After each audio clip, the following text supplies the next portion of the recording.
Good evening, good morning, and good afternoon from every time zone around the globe. Coming to you live here from Paulogia Studios in the rugged Nova Scotia, Canada, where the weather is trying to kill us tonight. There are flash floods. There's been power going up and down. So we'll see if there's a stream. If the stream stops, might be nature, might be global warming. We don't know. Might be some of those things. Anyway, you don't care about that. Welcome to Toast AM with my good friend and co-host, David. How we doing, David? Paul, we're doing good now.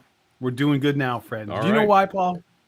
Why is that? Because you're here, I'm here, all of our wonderful friends from the channel are here. This is exactly what I need on this Friday night, is a chance to enjoy this is a very irresponsible beverage that I have in my hand. I see. Well, Let me tell you a little trick I've learned. If you mix Ryan Cokes in pint glasses, you can put 6 ounces of Ryan, and it kind of looks normal. I see. Well, this is a good tip. Little fun tip for you there. So I do have some rum and coke per normal in my toast mug. Oh, that's what I should. That's all right. No, you needed the full pint, so I understand. I did. I wanted to confess my other though my primary drink tonight is in not my normal toast mug. No, but my good friends at Mugs got me a giant mug, so thank you, friends at Mugs. That matches my interior decor. This is tea, which has been boozed up. Well, that's good. There we go. You got alcohol is a disinfectant, Paul. Oh, I see. So I have spent most of the last 36 hours or 48 hours, I should say. 48 hours in a bed, sleeping, because no one came around to put me out of my misery. So I had to just sleep. And I'm feeling better now. That's good. But and the show must go on, as they say. I had we have not talked about it, but last Friday and Saturday I was in bed all day, all night, all day. Same, like, just I think just flu, like, terrible. I had that, very upset stomach, couldn't eat anything, couldn't keep anything down, and that same like my shoulders, your back, like everything's sore. Like, it feels like you've been working super hard all day, but you've just been laying in bed. That I don't know if that's the same situation you were in. It's actually incredibly similar to my situation. Yeah, and now I'm thinking this is not the best way to start a YouTube show. Yeah, well, I feel like people know what they're getting. Old guys complaining.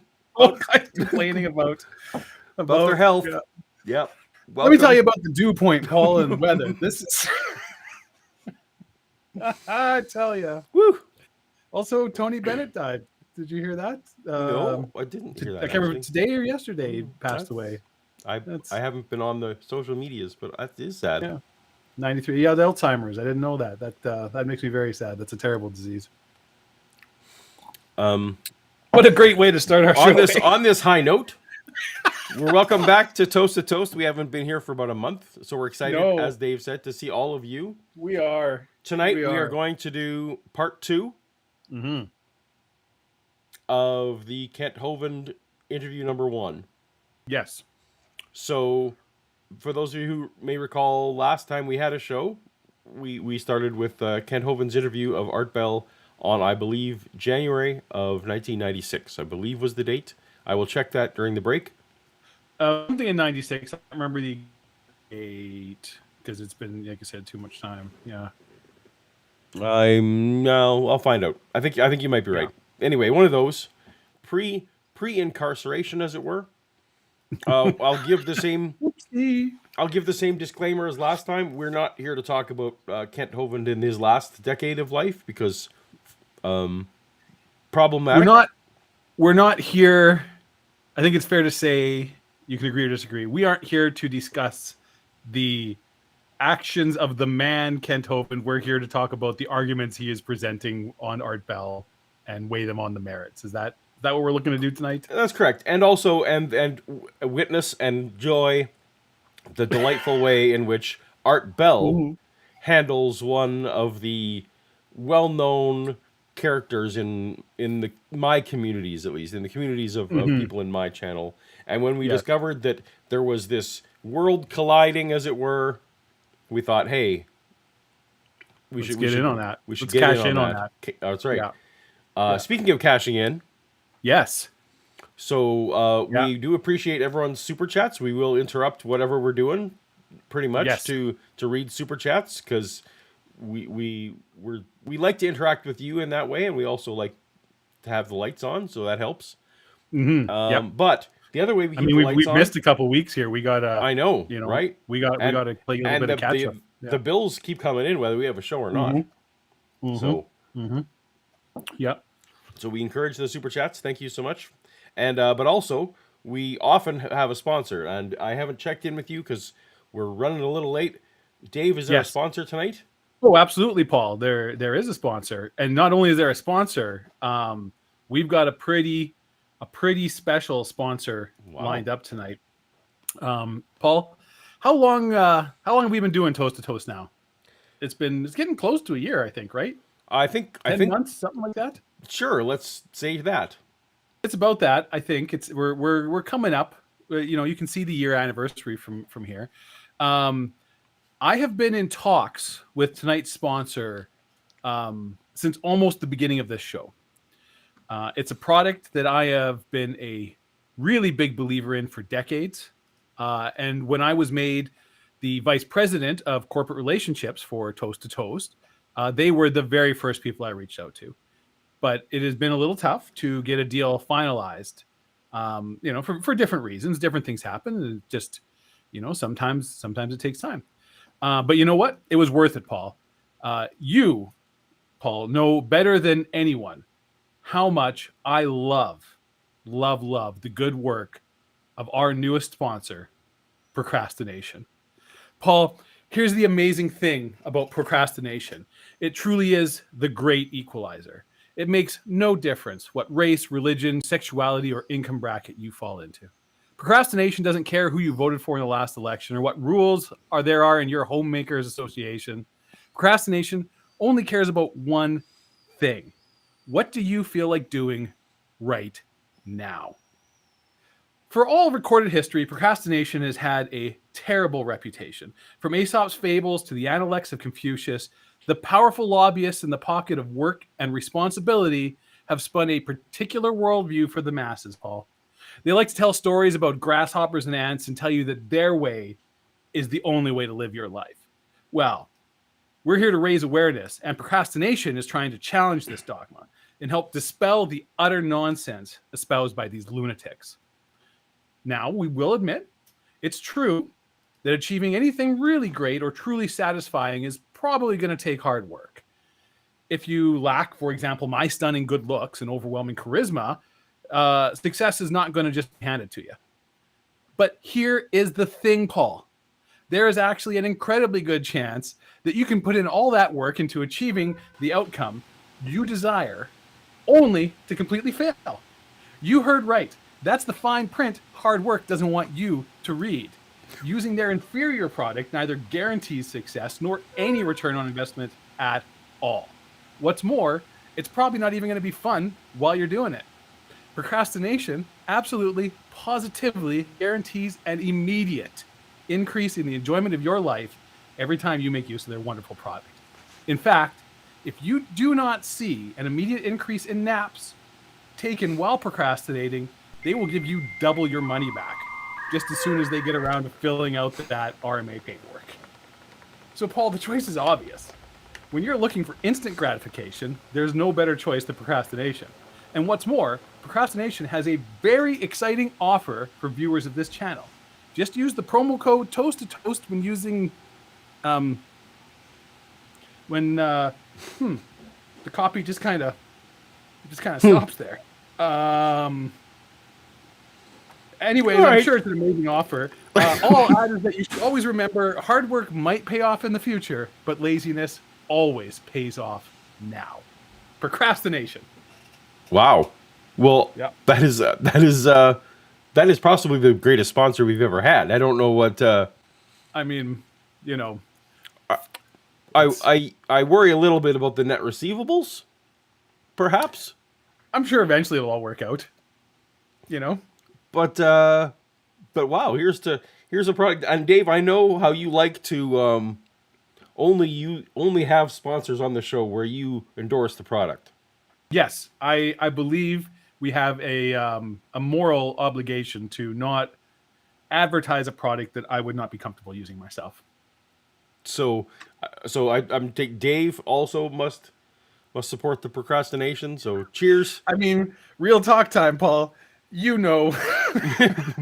yeah. absolutely know that I am in fact a tremendous proponent of this product. Perhaps a VIP level, whatever their platinum member card Whatever is that they've got. Yeah, whatever the Million Mile Flyer Club is, that's what I'm fucking in. Cheers to procrastination. Thank you. Cheers to you, procrastination. You. We also Both have of a super chat. Oh, look at that. We have a super chat, and once again, my stupid thing. All From right. the Ronin. Can you read this one? Hold on a second. I can. Woot! Procrastination sponsorship. I'll explain why I love them later. Probably. All right. I'm going to have to figure out how to... There's something up with my little thing. All right. Cool. And we got another super chat coming in. From Web. From Web. Web. Procrastinating, paying rent. Lets me super chat now. Woo! Hey. Well, All thank right. you so much, Web. So, before we get to Kent Hovind, so the couple things here, Dave, and I haven't... This glass was full. Oh, wow. You've been doing well. I maybe need to start pacing myself. It's been a week, man. I don't know what to tell you. So, I was going to say, tonight's show, we have... the full, let me put it this way, we did 36%, not 36%, 56% of the content last time. Well, I mean, we're right on pace. Yeah, so we'll have that there. So I decided, we had time. The last minute cranked out some trivia questions, thanks to my friends over at AI. Don't let him peek behind the Komodo, Paul. Anyhow, worked hard. But there's 10 questions, Dave, to fill in for some other. Just because I'm excited because I get to play along tonight too. Yeah, we got 10 questions. I've not seen questions. I have no idea. Yeah. Hold on. We have another.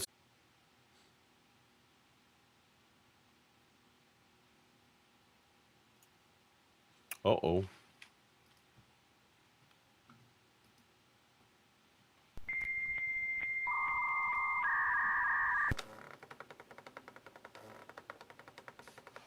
Are we back? Oh, are we back? Do you hear me? I can hear you. Okay, good. We're back then. People in chat. I don't know what happened there. I'm going to blame it on the fact that we are having a very severe storm right now. Severe thunderstorm. So you know what? We may drop the signal. And the internet bits. Yeah, token rings and whatnot. Right. I'm sorry. Anyway, now we have some trivia to do though.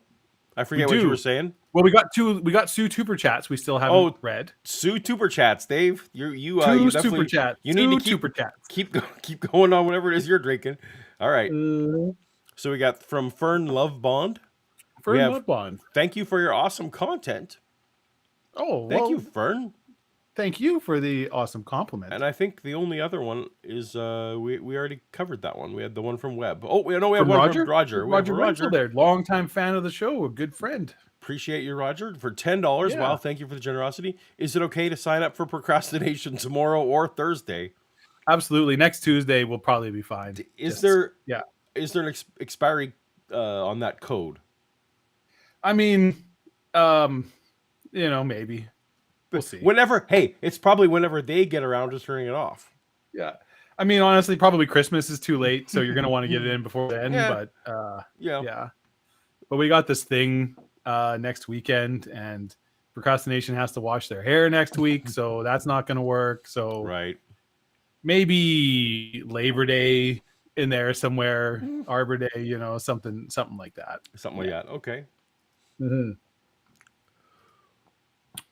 Well, Do here's we? hoping, Dave, that the game didn't also suffer from the. Oh, well, at least if it did, we're at least not into it. Do we want to explain, or I can explain the rules of trivia while you check it out? You want me to give a rundown Sure. how trivia works? I'm Oh, okay. there's No, because just the now Google window. my stream deck has decided that it's not going to work anymore. Oh, there we go. Okay. Hey, there we go. Well, it There looks we like it's go. still going. All right. Yes, the only trivia game where the correct answer is also a made-up fact. So trivia, as I'm sure most people watching the show know, but we'll give a quick rundown. We don't want to be exclusive. Is multiple choice.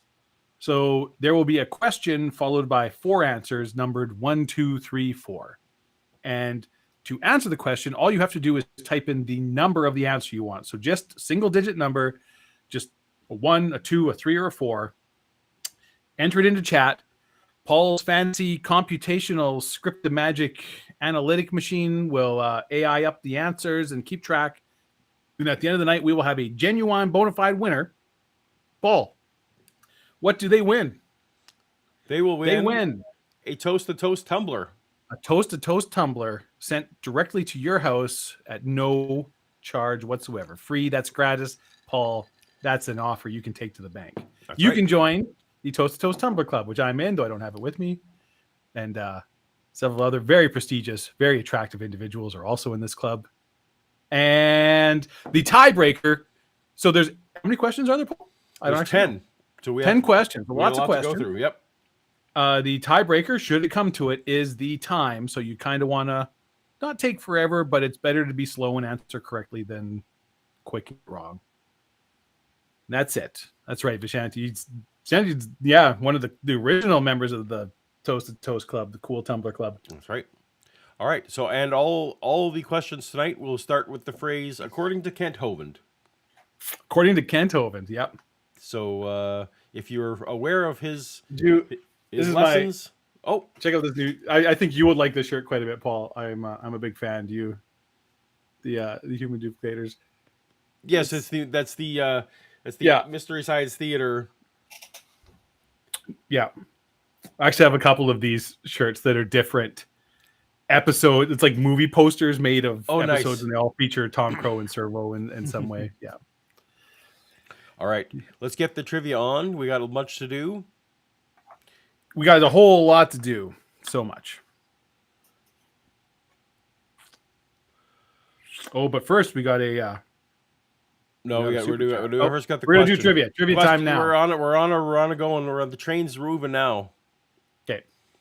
According to Kent Hovind, how did complex life forms arise on Earth? 1. When aliens seeded the planet. 2. Through evolution from simpler life forms over billions of years. 3. They were created by God in 6 days. And 4. From moldy peanut butter sandwiches. I feel like this is it's a bit of a soft. Perhaps we have one that's a starter question. Well, that's good. You want to start. You want to That's have the a whole starter. point. You want to have a starter. Yeah. To make sure things are going okay. Yeah. I appreciate the effort, Spooky Bed Hair, but I feel like that is not what Kent Hovind believes. All right. Get your answers in. Get your answers in. All right. We had 10 questions, so the first one's going to be, hopefully a lot of you got this one. We're deciphering the Shannon hieroglyphs. seems to feel your questions are too easy. Well, we'll see if she gets That's them all. all right, Spooky. You can catch it on the. Oh, see, we got on the it. flip Got it. side. Oh, we got most of them. Don't say you mistyped, Spooky Bed Hair. Just say you are so you're devoted to the truth that you are willing to posit that it's billions of years of evolution, despite what Ken Hovind is going to say. All right, so that's a good. So, since everyone's complete, should we just do the second question right away, Dave? Should we get right into it? I mean, we got 10 questions. Maybe let's just do. All right, we'll just do another one because right we got people who are wanting to show off and flex their Kent Hovind muscles with. You know what, Paul? There's no rules tonight. Not There's tonight. Yeah, and frankly, there's no guarantee that you or I are going to make it to the end of the show. But with all the thunderstorms and Thunderstorms, what's happening here. and the sicknesses and all the things. Yeah. Unfortunately, now we have to gonna be wait that kind of night. for the next query to count down. Oh, that was a little strong at the bottom. Apparently, I didn't stir that cup enough. All right, coming up, question 2. Here we go. According to Kent Hovind, the second law of thermodynamics, 1, was created by Satan to deceive us. 2, should be repealed. 3, disproves evolution. Or 4, describes decreasing entropy in closed systems.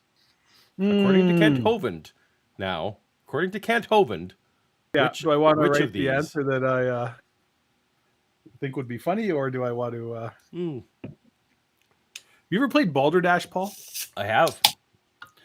So, the people we have an annual New Year's Eve party that I go to every year with a big group of friends, and we always play a game of Balderdash. Oh, cool. But so there's people who try to play the game right, and there's me and a couple of friends who play specifically to just. Yeah, Okay, we're playing a different game. That's how you play every game. So Yeah. when you first came, when I was going to introduce you to Shannon, one of the things I described about your playing games was Dave decides in the first 15 minutes whether he thinks he's going to win or not. And if he doesn't think he's gonna, then just he's going to make his own game up. That's right.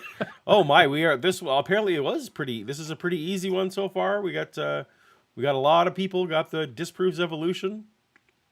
We're doing. Oh, you got the Satan one. You got a couple people with that guy. I did catch a couple people with the Satan one, and then a few people again, bless their hearts, given the right scientific answer. Bless their hearts, as they say. Okay, we're putting up. But we got a super chat too. Oh, we got a few. I think we have to go back here. And, all right. I think we just have. I think we had. Oh yeah, no, we got 2. There's one that I poo-pooed off. Jay Victor, and then, yeah. All right, so Jay Victor says, "True story. I bought John Perry's book, The Art of Procrastination. I've been putting off reading it for years, which means I'm doing it right. Right?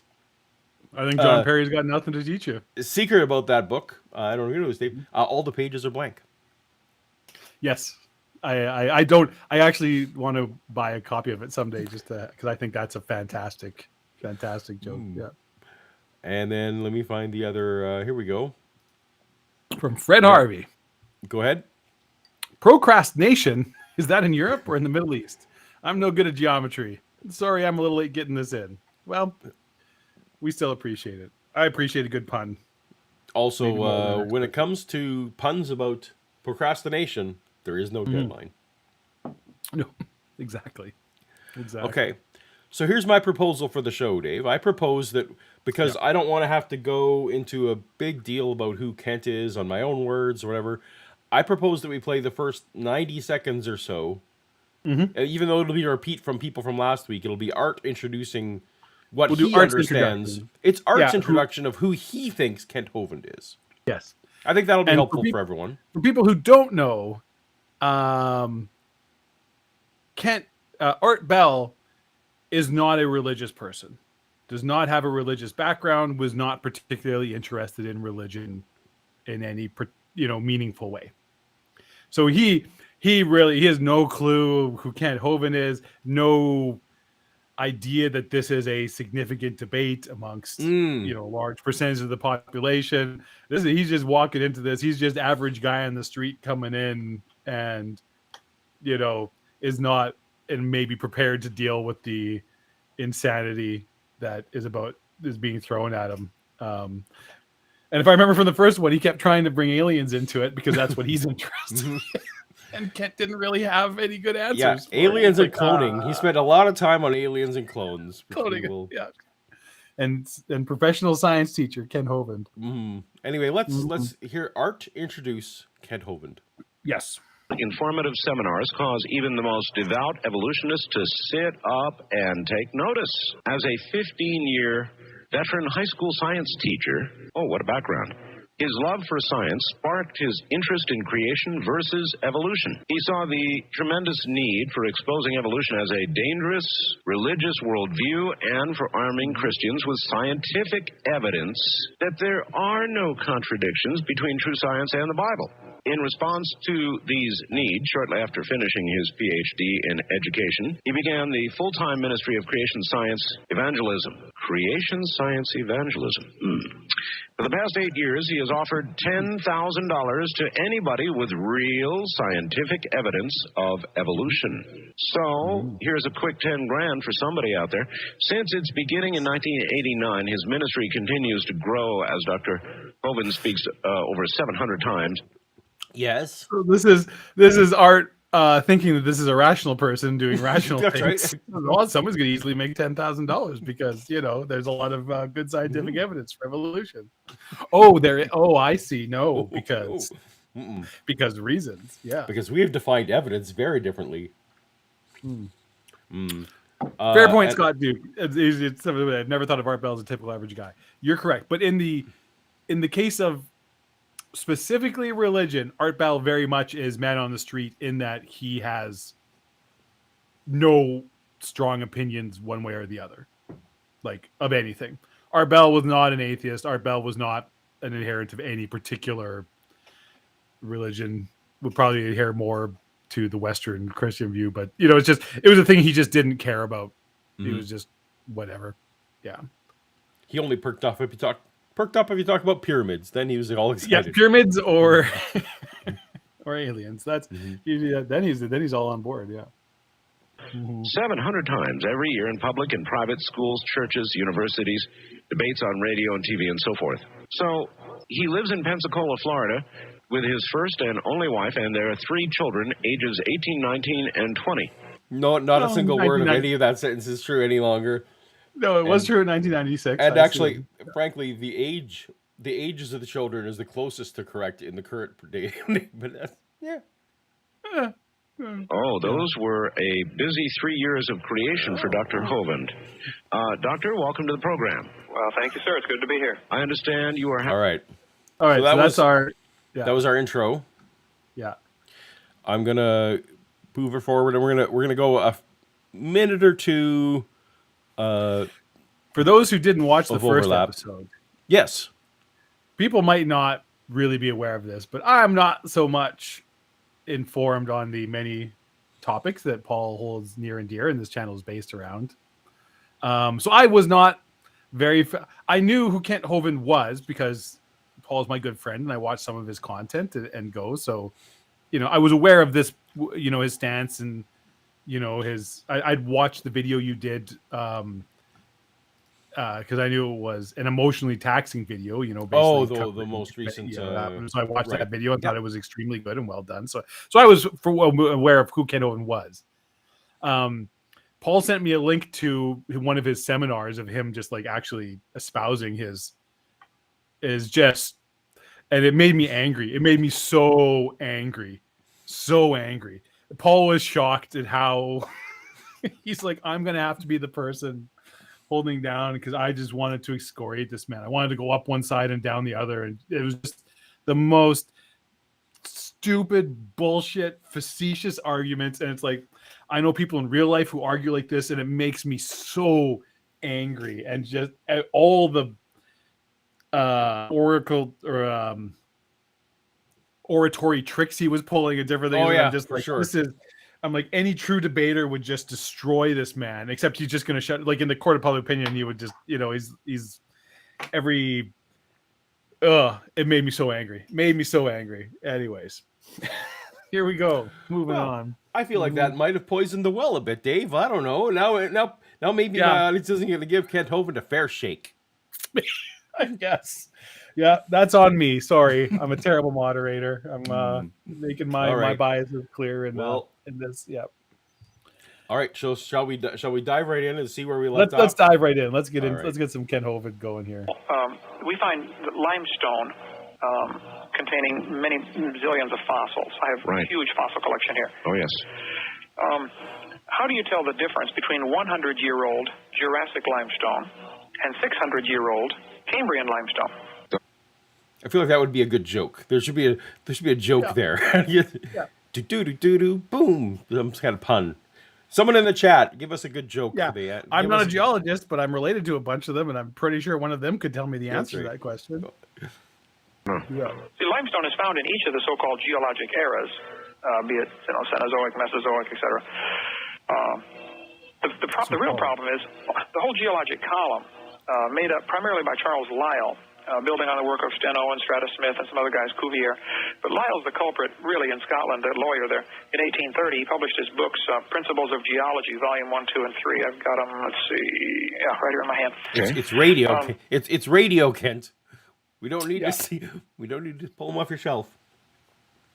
Those are the books that destroyed Darwin's faith in the Bible. Darwin read those as he sailed around on the Beagle, and those are the books that ruined him.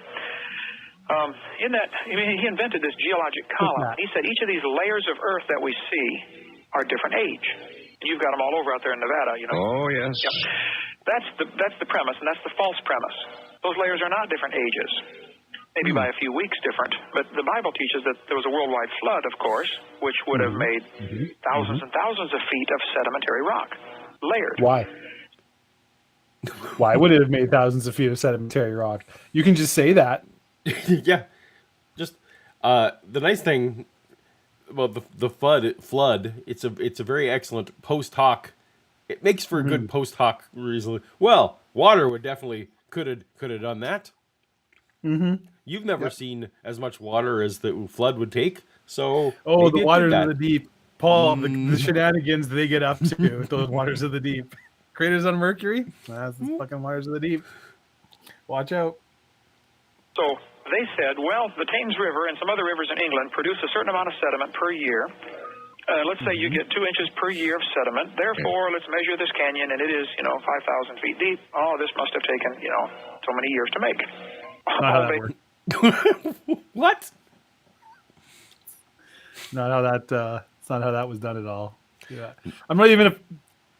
I'm trying not to swear. No, go for it. I think we're fine. It's quite a night. It's a special night. I'm not even a geologist. Like, I'm really not. And it's like I know like that's 100% bullshit. That's not how that. Nobody was like, well, the River Thames puts down this much sediment a year, so that must be what everything is. So we'll just measure it on that. The end. Next. Although that does sound like a very British Academy of Science thing to do. Just use the sediment of the River Thames as the basis on which all. That does sound like a very 1800s British Empire approach to science. We did get a super chat from Player One. Thank you, Player One. Are you ready, Player One? $5. That's the name of that thing, Bob. It's a thing. That's a thing. That's popular culture. Why do people insist that the tri-omni God is all-knowing, all-loving, and all-powerful? I thought it was omniscient, omnipotent, and omnipresent. So you were correct. So you list your second one there, all-loving, is omnibenevolent. And that is not traditionally used as one of the tri-omnis. So you're correct to say, well, at least in my Protestant tradition. But as far as I know, also in the Catholic tradition, the omnibenevolent is a more modern, and I don't know by modern, I think it might be like the 1200s or the 1300s or whatever. No, more modern than that. More modern than that? Okay. But it's so I think you are correct when you say Player One that the initial ones are omniscient, omnipotent, omnipresent. This omnibenevolent, and in fact, Christians today don't even agree on this omnibenevolent. As to whether that their God that they believe in would qualify as such a thing. So it's good for making people feel good, but isn't actually, I don't think, that theologically backed. So I don't know if that answers that question. But if anyone's using the omnibenevolent, you might be able to call them out on it a bit. Yeah, and for most church history, it was not omnibenevolent. It was watch your step. Yeah. Because, the God hammer's coming down if you. That's right. If you don't do what the king says. The fear of the Lord is what we want. Mm-hmm. Yes. Yep. Yeah. So back to what we were saying, and we're almost at trivia time here. One of the things that people are talking about Foundation in chat. No spoilers though for today's because we haven't seen it yet. There's only one season of Foundation and it's all done. You know things, Dave. You know that's not correct, right? Is there Foundation airing right now? Did you not know that I've already seen season? I didn't 2 know that episode, season 2 of Foundation. I've already is seen season premiering. 2, episode 1, Dave, and I believe I didn't. Okay, well, season 2, so episode this, 2. this show's over. Good night, everybody. No, 'Cause- so no, no I didn't know that. spoilers. I did not know that. No All right. spoilers for tonight's Foundation in the chat. Or Or last week's I got Foundation. Paul into Foundation just a couple weeks ago. Yeah. He was not. It has a very Dune-esque. I don't know why I didn't. So I tried watching it a couple times. The first episode, and it just didn't ever catch until you insisted. Then I was like, all right, fine. Yeah, if you like Dune, I feel like if you like Dune, you definitely like Foundation. I have a lot of thoughts about Foundation because I am also at one point really loved the novels, Right. even though they're not especially good, as a lot of classic sci-fi isn't. But there's my favorite things about the show was stuff that is not in the books. Oh, that's funny. Specific, like the genetic dynasty and Cleo, not in the books. They 100% made that up for the show. That's pretty great. And he is by far my favorite character. Absolutely. Although Yeah. I'm just not saying anything because I've seen more than you. So Yeah, but just even like, so I don't know this season, but just like his whole story and what's happening and the stuff on Trantor, and none of that's in the books.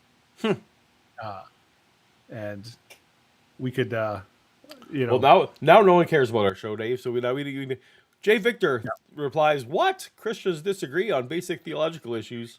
Unheard of." unheard of.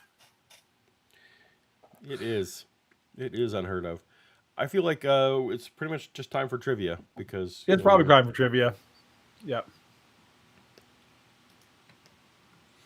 Well, what? I don't. Anybody who says Foundation is better than Dune is incorrect.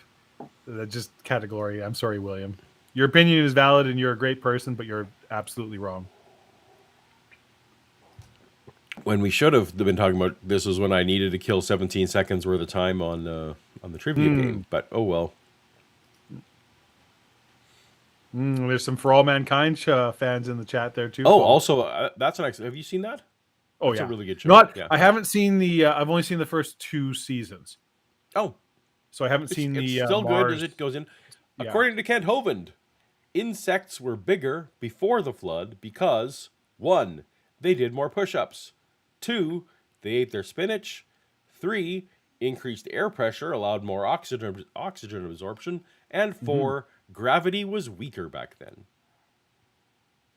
I mean, I feel like there's probably 2 good answers to this one.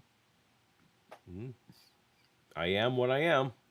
I am what I am. I feel like it's maybe not fair. I keep answering first, and I think there's a delay or whatever, right? So I'm getting. I might have to bow out of this contest. Nah, you can get another mug, another tumbler. Yeah, step up, people. So now we tally. Dun, dun, dun, I will say if you're dun, well versed in the Kent Hovind thing, I think tonight's trivia probably is can be good for you. Oh, a little bit more spread. So it was indeed not the gravity, but the air pressure. The air pressure. Yeah. Yep. Oh, and the trivia clock is going off. Okay. Well, let's go back to our. Are we ready to go back to Kent? I think we ought to. I mean, that's what the people are here for. They're not here to The listen to people our inane prattling. What I was going to say before you started talking about Foundation was that young Earth creationists in general, they kind of make their living on treating things as clocks that are not actually clocks. So things like the amount of sediment deposited in a river, at, on any given year, is not a constant. You can average it. You can measure it over X number of years and divide that by the number of years and make an average. But it wasn't a clock. It didn't deposit that exact amount every year. Population is another one that they like to use. Well, hey, the population increases this much every year, and we'll just plot that as a graph. And like, hey, but what about the years of the bubonic plague, or where there was a giant war, or these. It's just, it just doesn't work that way. So, so that's a fun thing to catch that they do. And you caught it. And I caught it. All right. There's a super chat. Oh, super chat. Dave Victor. Dave, are all the correct answers number 3? I actually think they have been so far. I didn't have anything to do with trivia tonight, so don't look at me. But certainly seems to be. Just keep hitting 3 and see how far you. Computers aren't always great, by which I mean they're never good at generating random numbers. So if you know that trick, it's true. A lot of times you can. It's true. It is their Achilles heel, as it were. And you know what? I just want to ask Williams asking a good question. How do our hosts, as atheists, reconcile a preference for Dune's mysticism? And that's a good question. And I would say because it's a story, and you can just not be so worried about it. I just think Dune is in every way a fundamentally better, well-written story and has a more interesting world and Also, when I became, Foundation was written for magazines back in the day. I don't blame Asimov for that. He was cranking it out. I became a fan of Dune when I was a theist. That's when I became a fan of Star Wars as well. So I actually do probably. I think that in both of those cases, it kind of appealed to some of that in me, that the validation. Well, I would argue that Dune has a very deep, I would say is quite critical of it. That's a subtext I didn't learn until later. It's one of those ones. It's one of those things you have kind of blinders on. Just like Battlestar Galactica, I really didn't. I've been rewatching some of it, and I hadn't internalized the pro-religion parts of it, because that was just, hey, that's my team, until all right, you're excited about your team, even though it's the bad guys who are on your team. I don't know. Yeah. All right, let's go with Kent. Go with Kent. On some pretty faulty assumptions. The fact is, the geologic column, and I taught her science 15 years, the geologic column does not exist any place in the world except in the textbook. You cannot find this column in its entirety any place. Well, I know that there's been recent science, supposedly, that has done core sampling off the Florida coast there, near where you are. And they have talked about the KT event, seeing evidence of the KT event also long ago that supposedly killed off the dinosaurs in the sediment in the core sample. Are you familiar with that? Oh, yes. That was done in the Atlantic Ocean about the Yucatan Peninsula and the asteroid striking the Earth 65 million years ago. There you go. Right. It's all a bunch of baloney. It's true the Earth has wow, there you go then. It's just I have an answer. I have an answer for everything you might throw at me, Art. Yeah, and it's baloney. You see, it's baloney. Yeah. That's right. My theory has a first name. It's OSCAR. All right. We have a super chat. My baloney has a second. Oh, another one from Fern Love Bond. I'm going to let you read this for a sec. Hold up. If they use population increase as a time measure, how do they account for Old Testament claims about 100-plus-year-old people? Noah et al. And Foundation for the win. Well, that's a question for you, Paul. Yeah. If they use population as a time measure, how do they account for? Well, that is part of it. And then, of course, what they do is they use how many people per. They change that to how many people per generation, and they of course extend the length of generation to that. But I think they actually what they need. It's been a while since I looked at this study from Kent Hovind, but I think they actually need Adam to keep having babies up until he's 900 for those initial, like to get over the, I know it goes a hockey stick kind of thing, but to get those initial, go from 2 to 4 to 16 to 32, you know, they need, they need some of that happening a little faster. So anyway, Plus I actually have a, if I all actually those have Randy Nephilim were running That's around right. doing all kinds of shenanigans and carry-ins on. But if you are curious, I do have there literally is a video called on my channel, on my main channel, called Bill Nye versus Kent Hovind Population Debate. And I go into all the maths. And maths to the plural because I'm proper British. Mm-hmm. All the maths. Proper? Proper, well, not really. I'm a Commonwealth That's the closest. Yeah, we well, get. we have the same queen / Yep. king, I guess now. Exactly. All right. And it's true asteroids strike the Earth all the time. There's a big hole out in Arizona, the Barringer crater. I've been in there. Craters all over. But the geologic column is how they really date these things. So, I'd ask your evolutionist friend who faxed you the note there, how do you tell the difference between Jurassic limestone and Cambrian limestone? Okay. He will have to respond, if he's honest, by saying, well, we can tell which age it is by the fossils it contains. If it contains a dinosaur bone, it must be Jurassic and Right. 100 million years old. If it Right. contains a trilobite, it is therefore Cambrian, 600 million. Right. The layers are dated. Yeah, I think we caught up to last time. Now, this is where we were angry last time. I was angry the whole time last There's time. so much to be angry. We're only two minutes in, but it's so much to be angry about. It's very dense. Yeah. It's a lot. All right. A lot to unpack. Do we need more? Actually, we have a super chat here. Fern Love Bond, right? So, lots more incest. That's the answer? Yes, that is the action fact. I mean, yeah. That's in fact the answer to that one. Neat. Do we need to talk about the KT boundary, Dave? I feel like our audience knows about that and what it is. And I mean, I know what it is. I don't know what the KT stands for in KT boundary. Do you know?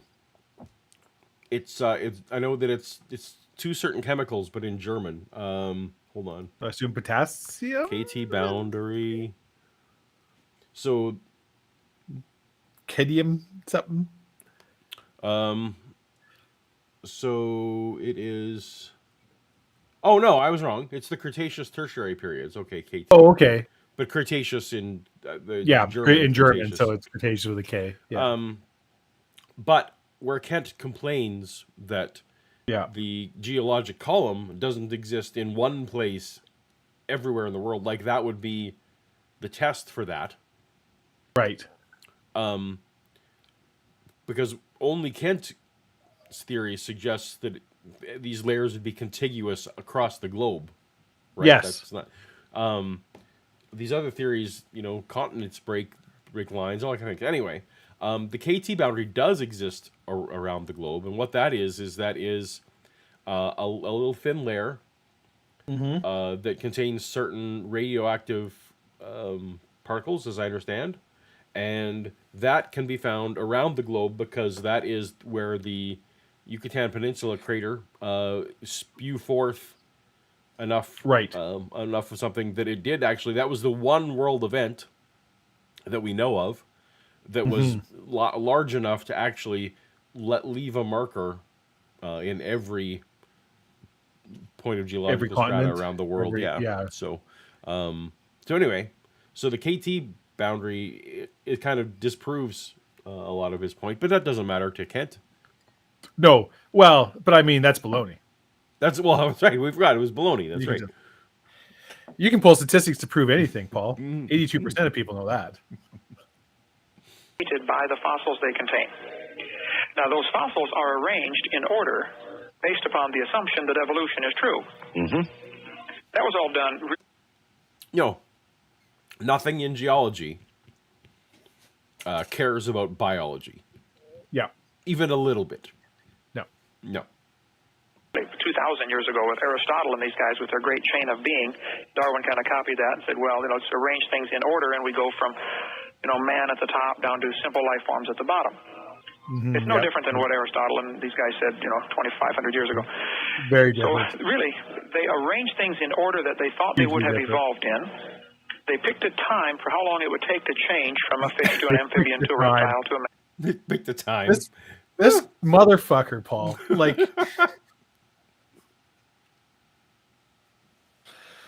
just the words he chooses, the tone. I want to just slap him. That smug fucking politician bullshit. Oh. This is what you choose to do for listening. You choose to listen to things like this with your time and point out the many, many errors. That is correct. God bless you, sir. I say, understanding the irony in it, that you're willing to do this. this work. of course, part of it is that I did once believe what he was selling, so I have to do my penance. I guess that's fair. That's fair. To a mammal, etc. And then, if you find a bird fossil, for instance, in a certain layer of rock, the rock will be dated because of the fossil. Nope. No. Okay, so full fairness, yes, fossils can be a helpful shorthand. Like they'll, geologists will. It's like, oh, we're finding, blah blah blah, whatever these, T-Rex bones here. It's like, well, that's not as what they're going to use, but they'll be like, no, it's probably in this, like it's a quick shorthand for narrowing down your thing. But that is not the scientific process they use to. It's not the right. Or so it's an in the field tool, as it were. Yes. Yeah. Exactly. Right. Because they can actual science has been done right. to figure out how old these fossils are, and so we know if we see these fossils, we're within this right. doghouse. But no scientific paper is published without some kind of radiometric dating, which also I'm guessing Kent feels is baloney. It's baloney. Yeah. Probably, I assume the flood somehow threw it off. Hyperbaric giant bug, something. I don't know. That's all true. Actually, yeah. That's it. We know that these things get affected by these things. All right, so we got a great $10 super chat. Thank you, Roger. Ken, I'm assuming you mean Kent. It's very confusing because we had Kent Hovind and Ken Ham. And one letter off. Kent would make a really great aluminum siding salesman. Yes, he would. Yeah. Yes, he would. And Shannon Q. He would make a great populist politician. Yes. Snake oil salesman. And in his little region in there in Alabama, they probably would could hit it off. Shannon Q, a member for 6 months. Hey, congratulations, Shannon Q.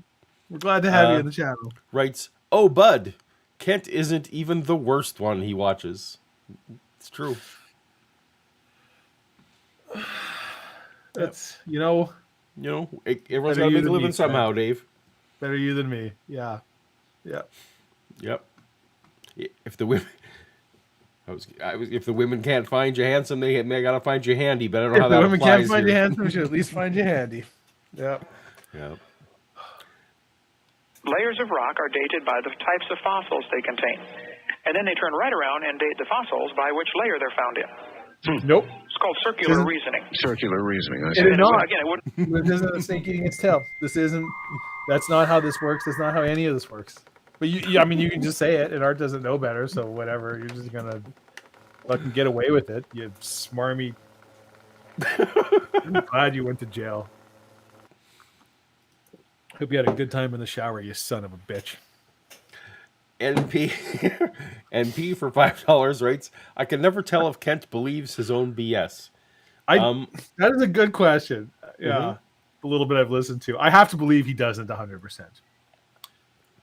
Or has that trick, and as somebody who worked in sales for many years, there is a bit of a trick to believing something when you're saying it. And I mean, I was not a liar or but you have to, and that means the same as like if any performance, right? Like actually, like you have to in some way, in some level of your conscience, believe what you're saying to make other people believe what you're saying, right? Like you have to be able to do that. But I do not believe that Kent Hovind believes everything he says. To your point, for example, I think that most people who work at the Apple store, think that Apple makes a good product. Yep. But they may well, by virtue of working there, they may well not actually be exposed to other types of products, or they may be more disposed to thinking that Apple's way of solving it is the one that makes them feel good. Also, I mean, it is self-selecting. If you're kind of like the way Apple does things, and you're more likely to work at an Apple store. It's just, I think that falls in line with what you're talking about there. It's kind of like they're not. But at the lying. same time, if you got some guys from the Genius Bar drunk after work sometime, Right. they might say like, "Well, Androids do this better." Right, or, exactly. Windows Right. is better at right. Even though commercial their networking general kind of sentiment stuff, may be, but you're right. Yeah, yeah. that's a great. You finished my thought eloquently. You crystallized my thoughts. Thank you, sir. I'm so eloquent. And now we need to. I'm going to turn off the trivia clock, but we'll have one last super chat before we go in. Yes. You want to read this one for us? As a recovering Alabamian, I can tell you where Kent would get that job. Chilton County. I've never been to Chilton County, but it sounds like a lovely place. The trouble is, he's had some. Well, we're not here to talk about his current time. But now I know for at least one good thing came out of Alabama. All right, we got the trivia. Oh my coming. goodness! And there's another. Well, Roger, just It's too late. even super chat. Just giving you $5, Paul. Oh, I see. Wow, thank you, Roger. Appreciate you. Here we go. According to Kent Hovind, clams found closed and fossilized on mountaintops are evidence of 1. Falling clam meteors, 2. Clams migrating uphill, This is the best question so far.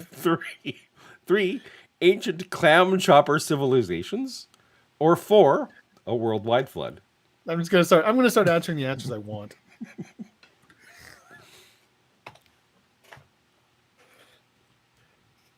Sticking with 3 all night through, Paul. Just stick with 3. 3 is always correct. That's how we know.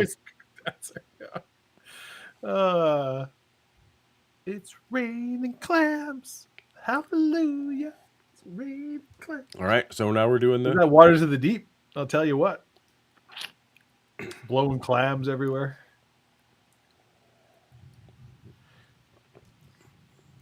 Reminds me of my life. I feel like this might be a gimme, but I think they've all kind of been gimmies, friend. I'm sorry. Yeah, it's not. So secret. I didn't write any of these questions. Yeah. So I haven't told you this. So I was playing around a little with. I've been getting like you a little more enraptured with AI and some of the things it can do. I was playing around with AI chatbots. Okay. Like interacting. And I was shocked. So I work in automotive, as people don't, or people might or might not know. I think I've mentioned the channel before, and was talking with an AI chatbot about it's like, well, here's the new Ford Bronco, and I was honestly surprised how good it was at like pulling out like relevant, real details. Like, no, this sounds like something a real like gearhead, a real car person would say. These are relevant. They're talking about engines, thing, blah blah blah, the real details, and I'm like, holy, like. If I did not know better, I would think I was talking to a real human being who really knows cars. Then all of a sudden, out of the blue, the AI I'm chatting with is like, I was in a bar fight last night. A guy hit my girlfriend. And I'm like, oh, really? He's like, yeah, I bit his fingers and ate them. I'm just like, Jesus Christ. Whoa, this just took a real left turn here. Holy cow. Okay, Chat GPT, take her down a notch there, man. And I'm like, what? Where is this coming from? That is amazing. And I'm like, that's AI. That's AI chat in a nutshell. It's like good. Also, the moon is made of locusts and it's coming for you. And you're like, oh, okay. Well, here.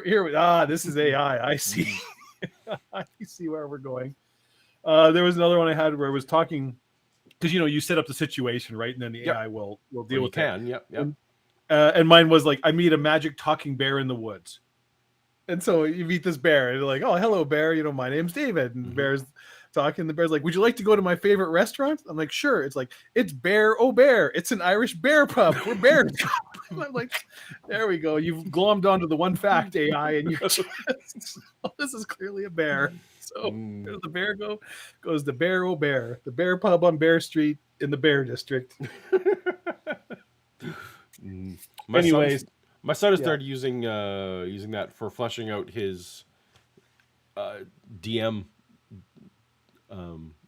stories, and so I don't know what the D&D equivalent of NPC characters are, but NPCs is what they would NPC. So call he's them. been he's been really enjoying using the various AIs now in the last week or two to flesh out his NPCs. That's a good idea. I'm still an old man with my old curmudgeonly ways. I write in an actual paper journal, and Well, he does too. My son has very elaborate paper like that cuts out construction paper, and it's all a big thing. But now it involves printing things off and cutting it out and pasting it into the book. So anyways, we're right. getting off.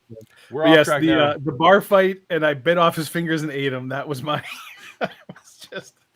Oh, okay. Well, I guess we're talking about that. Yeah. All right. Hold up 10 seconds in a court of law with a freshman law student. And yet that's how they date these things. And I've got all sorts of quotes from... Oh, wait. I think we missed the super chat. We did, yes. SJL? Is that how you would say that? SJL? SJL. So is Banana Man the worst one you watched? SJL. No. I mean... I have no idea who these... Yeah. Worst... So Ray Comfort is Banana Man. Worst, you'd have to actually probably quantify worst in terms of like doing most actual harm, the most outdated ideas, least socially acceptable, furthest distance from accepted science. So you'd probably have to. If you want to say on the category of which ones make Shannon most angry, Banana Man is not the worst one I watched, and I think that is probably what's relevant here. So I'm just gonna. Right. People are asking to play. This is just something that happens to be on my shelf nearby. I play D&D. Paul does not play D&D. Nope. No.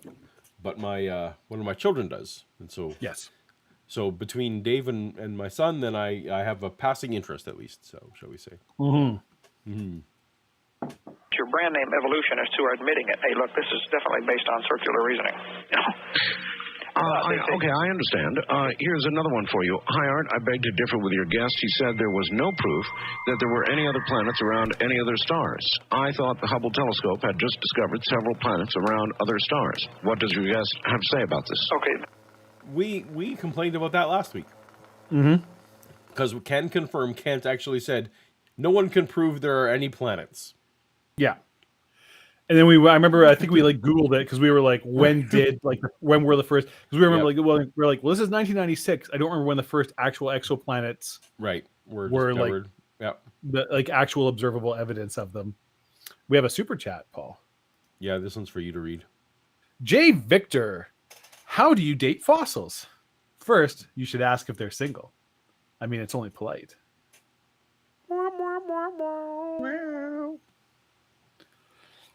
Look, they discovered there was a wobble that was producing a light phenomena that was producing, as they looked at the star, it wasn't the Hubble either, it was a ground-based telescope, and it was a wobble that was producing this effect of dark spots. That they would say could only be accounted for by the presence of a massive planet. Yeah, but then it was later discovered, nope, sorry, that was a goof. It was not a planet. It was just not a wobble in the star. It was a wobble in the telescope. Really? Yeah, no, that's actually not true at all. No. We've now. So I don't. So here's an interesting. Go ahead. I don't want to get off of the weeds as I tend to on astronomical matters, but I just learned this week. So, as you know, there have been many more like now we can kind of see exoplanets closer. Yep. We're actually, between the various space telescopes and have now where they can actually see.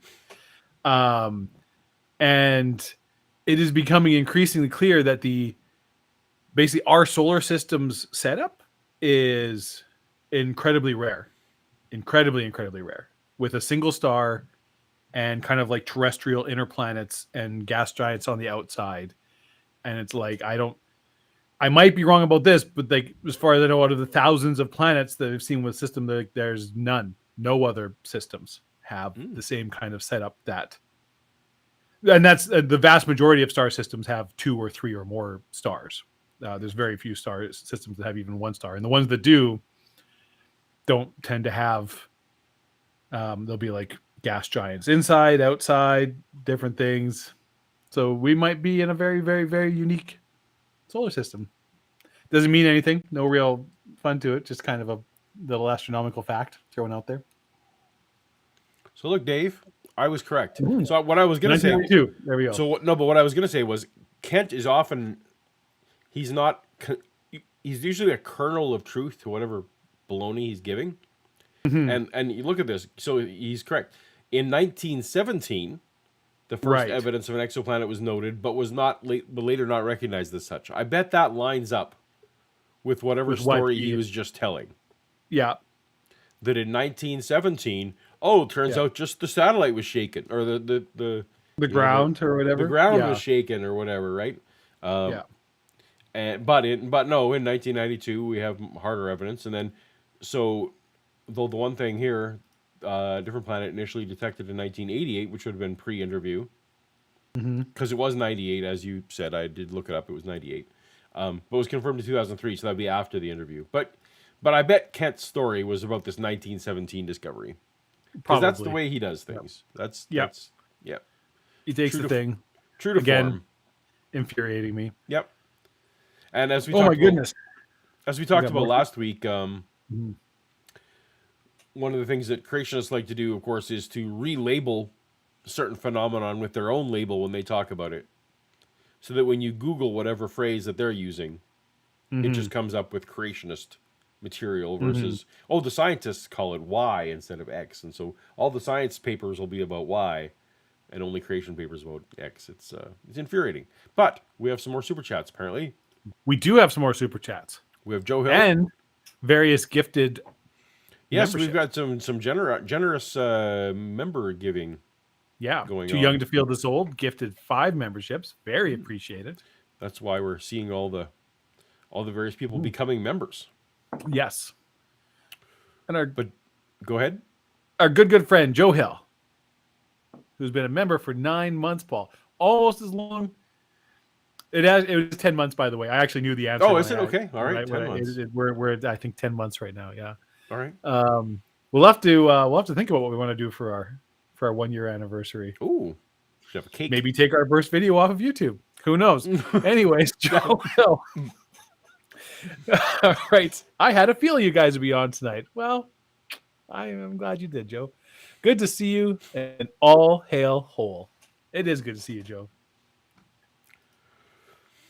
All right. Are we missing any others? And then Fern became a fan, and Joe Hill gifted a membership. Thank you, Joe. More people becoming members of the Black Square Club. Everyone join the Black Square Club. All hair square. I'm not a Black Square Club member. I think I missed that story. Where did that run? I don't remember. I've got mountains of stuff here, but there was a retraction on that about the planets being seen around another star. There may be planets around other stars. I'm not saying there aren't. Art actually pressed them on it. Good for Art. Yeah. Art's like, where was that? Oh, I'm not prepared to answer citation questions. Well, this is about space, so this is something that Art is both knowledgeable and cares about. So he's willing. Art's like, there are totally zillions of planets. Yeah. Just saying, so far it hasn't been proven. And if it was proven, that still, of course, doesn't prove there's any life on them. We've got planets an awful lot closer right here. No life. And no life. That we know of. Right. Now, again, you discount the Mars rock. Oh, yes, and I don't think you'll find anybody at NASA even who will say that rock was... Well, they did say that. They had a press conference. And as a matter of fact, they have defended... there have been a couple of universities... some very important people in NASA to their national television. Yeah. So again, this is now we're getting into territory where Art feels comfortable. That's right. All the stuff about Noah, whatever. He's like, I don't know, whatever. But this is like, no one at NASA will say this is real. Oh yeah, no, that's they absolutely will. Yeah, they will. Yeah, I follow NASA on Twitter, which won't exist for a while. Right? There we go.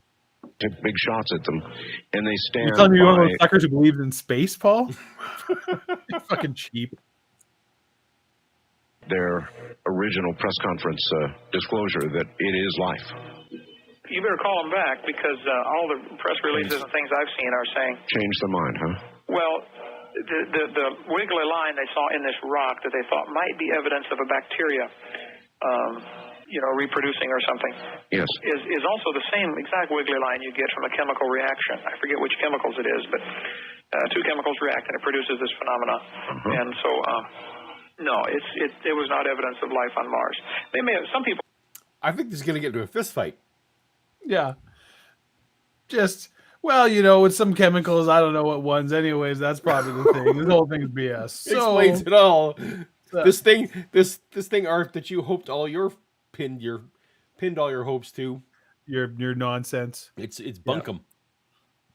Hokum. Hokum. Yep. There, NASA may have originally thought that it was, but I think there was also definitely a political motive. Hey, we got to get our money out of Congress somehow. Okay.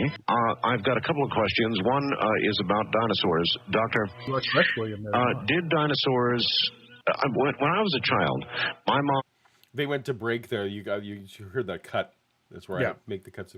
Art managed to calm down, I'm guessing, during the break. Because now, you know what? I'm just gonna let's talk about dinosaurs again. Yeah, that's where I'm not going to be so. Mom would take me to museums, and I would see reconstructed dinosaurs, and they were really big. You contend they weren't that big. Is that true? Oh, no. They were that big. They were that big. Oh, yeah. They didn't live that long ago. What they're telling you, that's all. As a matter of fact, you contend there still are some on Earth alive today. Yes, sir. Where are they? Well, let me give you a 2-minute creationist scenario. So it'll make sense. Yeah, please do. 2 minutes. Creationist scenario. The Bible says before the flood, people lived to be over 900 years of age. Right. It says in Genesis 1, 6, and 7, there was a canopy of water above the earth that protected the earth and made it like ice. Yeah. Big greenhouse, basically. A canopy of water. Right. Today's atmosphere has 6 layers: troposphere, stratosphere, mesosphere, thermosphere, exosphere, and ionosphere. Right. Apparently there used to be a 7th, either an ice ring like some of the planets have, or a vapor barrier like some of the planets. No planets do we know of have a canopy. I mean, I guess you could argue that, well, no, not even. That's like Venus, I guess. But Venus just has an incredibly thick atmosphere. No one has a planet of a canopy of water and or ice, just kind of up in the... No. Yeah. That would melt. Yeah. Yep. Venus and Uranus have a vapor barrier. Jupiter have a vapor canopy. Take Uranus. That's pretty... I didn't hear people starting calling it Uranus until much later. When in the 90s, I thought people were just still going Uranus, just proudly. Oh, I remember hearing that because I took classics back in the 90s university, and old Latin and Greek props that would pronounce it that way sometimes, Uranus. Oh, okay. Right. For not the planet, but like the actual, the actual Roman god. Yeah. Mm-hmm. I guess they were getting teased before the middle school science teachers got around to hearing about it, or maybe if you're a middle school science teacher, that's the only joy in life you get is randomly saying only joy you get. Yeah. Uranus. All right. Yeah. But however it was up there was a layer of water up there, according to script. Just however. Don't worry. Yeah. Don't worry about how it was up there. But the Bible said it was up there. So we're good. Sure. This made the earth like a greenhouse, increased air pressure, and allowed the people to live longer. Explaining why the increased air pressure would explain why the dinosaurs we find have all the indications of having very small lungs and certainly having small nostrils. Oh. Okay. All right, Dave. The increased... Go ahead. Yeah, no, that's the increased oxygen is why all the dinosaurs, we can tell they had small lungs. I don't... that doesn't... They have giant chests, so I'm not sure why we think the lungs are small. Because all that space is used up by their giant dinosaur bosoms. That's right. Sexy and dinosaurs. Kent's got some diagrams. He wants to show you some pencil crayon diagrams he's made to. Everyone, turn off your "not safe for work" search and type "sexy dinosaurs." Yeah, I got a DeviantArt you might be interested in. Okay, we got some. We got some super chats. Do we? Before the trivia, we got trivia, we got super chat, we got a lot going on. We got a lot going on. Your juvenile giggling is no time. We got no time for any of that, Paul. What we're talking about? Of course, No. the ice layer melted. Have you heard of my the Barney flood? /Vic? What's happening? J. Victor writes. J. Of Victor. course, the ice layer melted. Have you heard of the flood? Yeah, duh. Duh. That's where a lot of the water came Water. Yeah. from. Joe Hill, another friend of the channel. Thank you for the $10. Long-time friend. Yes. I don't have anything to say, really. I just want to contribute to the coffee table fund. Also, I really don't like Kent. Oh my, is it coffee table night? Is this happening again? It's Well, always coffee table night. always coffee table night. In the sense that we still don't Yeah. have one, and that's the good news. And we got Timothy Harmon, who Yes. chimes in. What Joe said, but with less money. Yep. Well, Hey, you know what? Every Yeah. Coke needs a Pepsi, Timothy Harmon. You show up there too That's and be right. almost as good. You're the, what do they call him? Joe Hill at home. You're the Joe Hill Yeah. at home of The Joe Hill at home. Yeah. of the super DIY. chatters tonight. All right, Oh, we're having a good time. Yeah. it's all fun and games till. It's all fun and games until somebody starts doing sexy dinosaur times. All right, I think we need to do 2 questions on this one, Dave. Okay. Yeah, I think that's an excellent idea. Oh, but we need to Because you know also. what, Paul? What's that? There's no rule. There's no rules tonight. There's no rules. There's no There's no rules. rules. We're doing 2 questions back to back, Yep. and they will arrive slowly because that's the way life goes. I was explaining to somebody. According to today- Kent Hovind, Oh dear. where was the water? Where? We just heard this. Where was the water before the flood? 1, under the Earth's crust. 2, in the atmosphere. 3, in outer space. Or Okay. 4, in caves. I legitimately feel like there's 2 correct answers to this question. Because I've heard him talk about this. Let's go with best. I think we do have to go with best answer on all these. Okay. Best answer. Let's go with where most of the water was before the flood.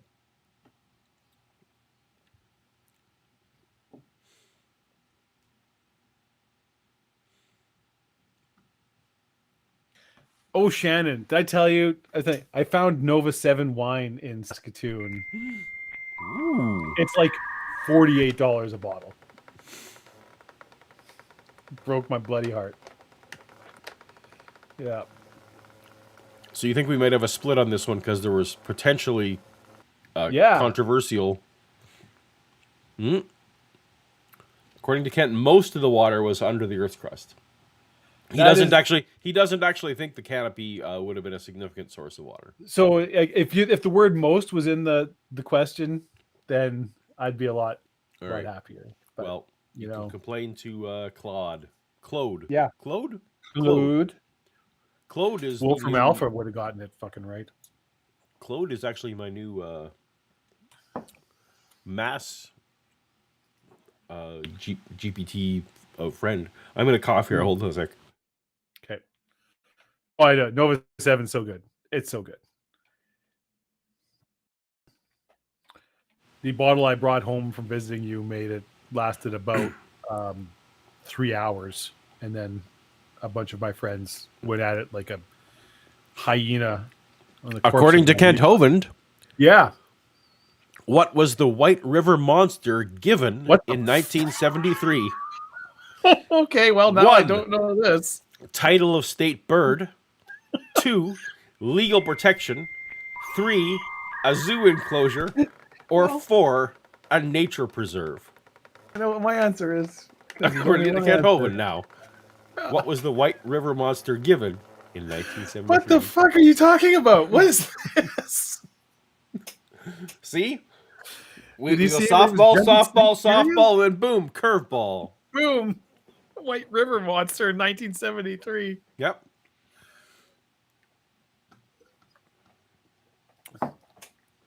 Huh? You're not all gonna bitch about my questions anymore, are you?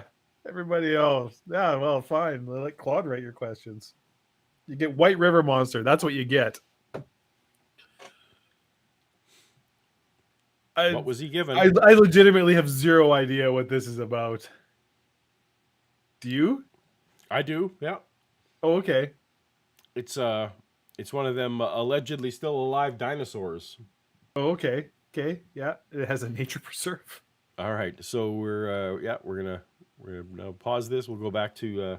We'll go back to Kent. Perhaps he's going to bring up the White River Monster So right here's now. the White River Monster. Is that a fish? Yeah. So it's some kind of. Like an ichthyosaur or whatever? Whatchamacallit? Where's the picture here? Look at this thing. I don't know any. In Arkansas, folklore. it's a large creature reportedly spotted off the banks of the White River, and Kent thinks that this is evidence of a dinosaur. This is evidence of a dinosaur that didn't go extinct.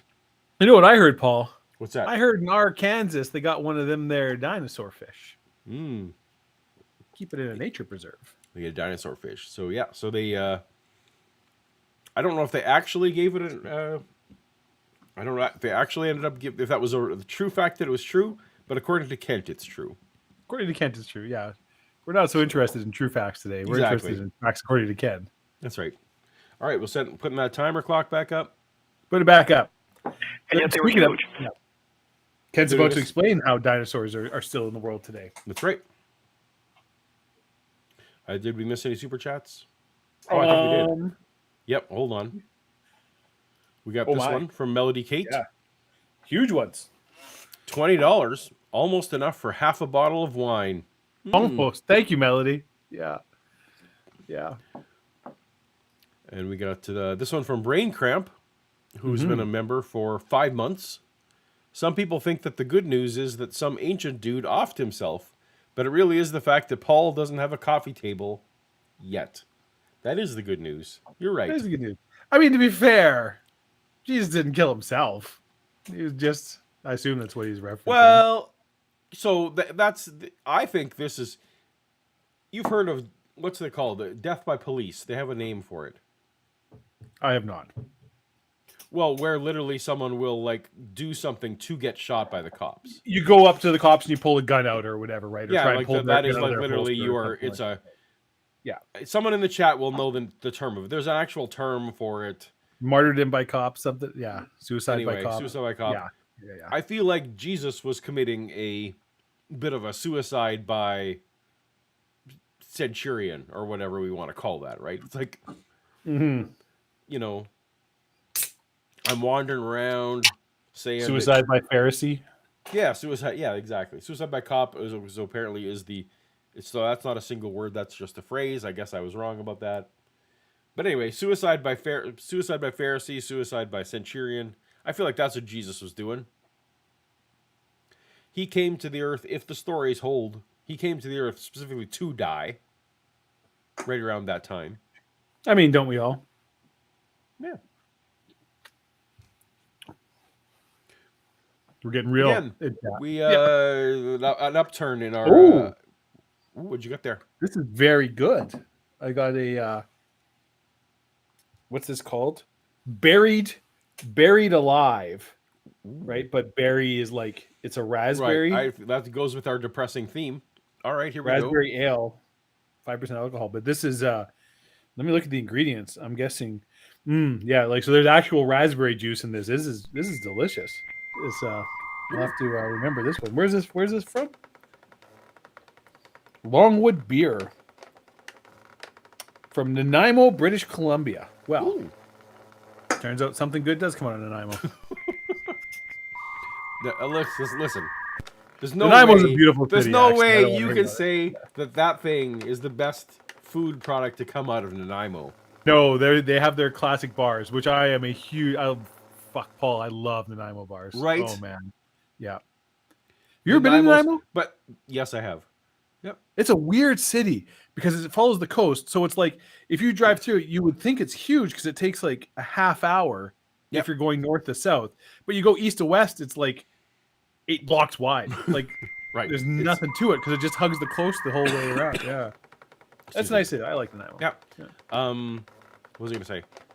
We have several super chats. Oh yeah, so it's only not. But I love the corner gas episode where they're Nanaimo style Saskatchewan bars because you can't call them Nanaimo bars unless they're from the Nanaimo region. Nanaimo style Saskatchewan bars. Yeah. Yeah. Oh, we got super chats for days I here. know. Should I read some of these? Go ahead. Melody Kate, I think, is the first one, or did we miss one even before that? There was I believe Melody Kate's the first one. Okay. Oh, this one? Yes.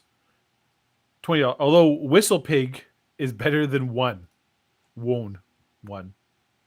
I don't get it. I'm sorry. Do you get it, Paul? I don't. I'm sorry. We're sorry, Melody. But we really appreciate the chat. We appreciate you.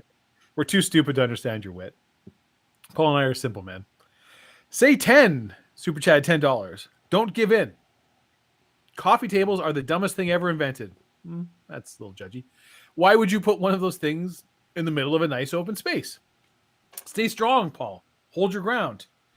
Better to have a big open room of useless space that nobody uses when you could, in fact, have something that you could place your drinks. People can just walk where they want. Yeah.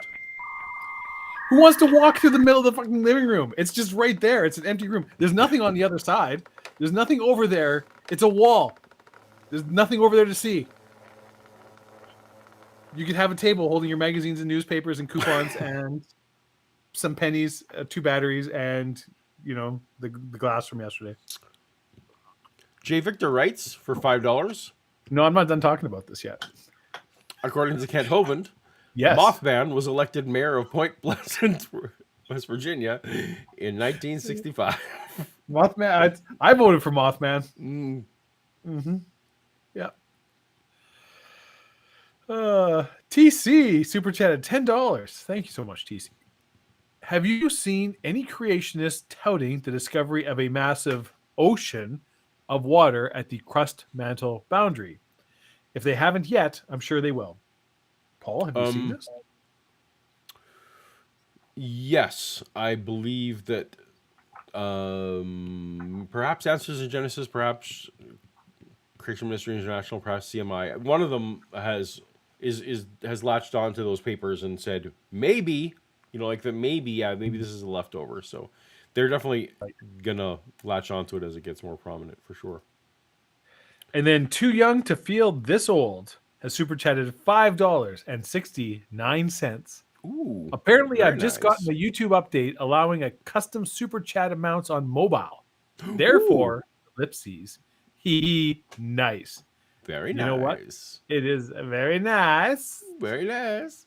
Very nice. $5.69. Very nice. Well done, Dave. Well done. You like Good that? That was impression. pretty good, eh? Yeah, I like that impression. And we got one more before we can't even get to Kent today. So here's where you're going. Yeah, whatever. We're all having fun. I think people are having fun. Hopefully. Yeah, if we can have fun without Kent, that's true. That's true, because he makes me so fucking. Well, I can't pronounce. Oh, it's right in there. Knee. Just like the Knights. Knee. Yep. We need a shrubbery.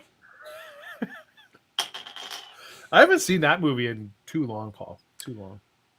You know what I watched a week ago? Time Bandits. Ooh. Rewatched. I haven't seen it for a number of years. It still holds up. Time Bandits is still, it's a pretty solid movie. I still really like that. I was doing some academic research into a project, and I actually, for it, had to go find a scene in Life of Brian. Okay. And that was great. It was just because I haven't watched Life of Brian in a while.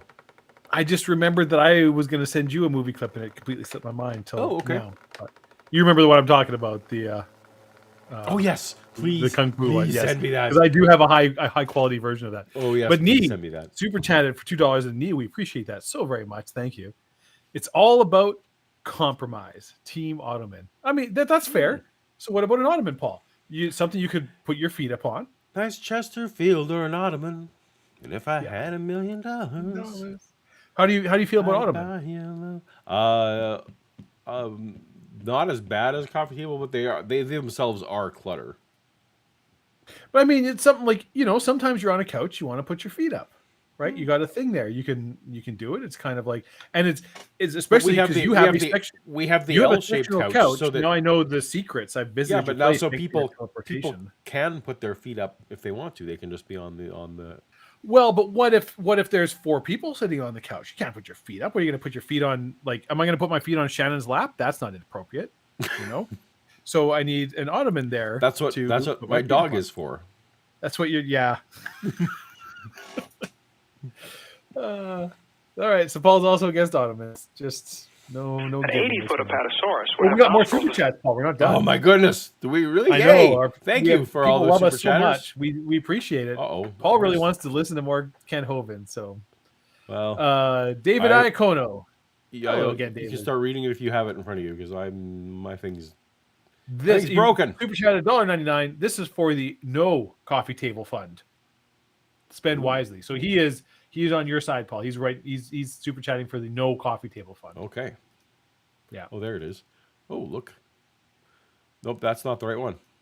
That was from quite a while back. I know. I'm just trying to figure out what's being shown to me as options here.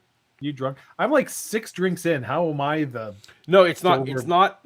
It's a technical thing with a technical thing. It's not technical. Yeah. Whatever. Yeah. Lay off the edibles, pal. That's bad advice. Same size as a horse. Couldn't get enough air. Couldn't breathe. Today he couldn't.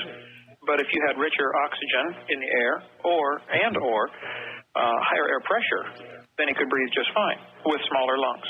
True. And since reptiles never stop growing, whereas mammals do, in the pre-flood world, reptiles would be enormous. They'd be 80, 100 feet long. You know, there's, I think 150 foot is the record from the one found in Alberta. Right. Still excavating it. Gigantosaurus or something. Something like that, right. Yeah, that's not... No.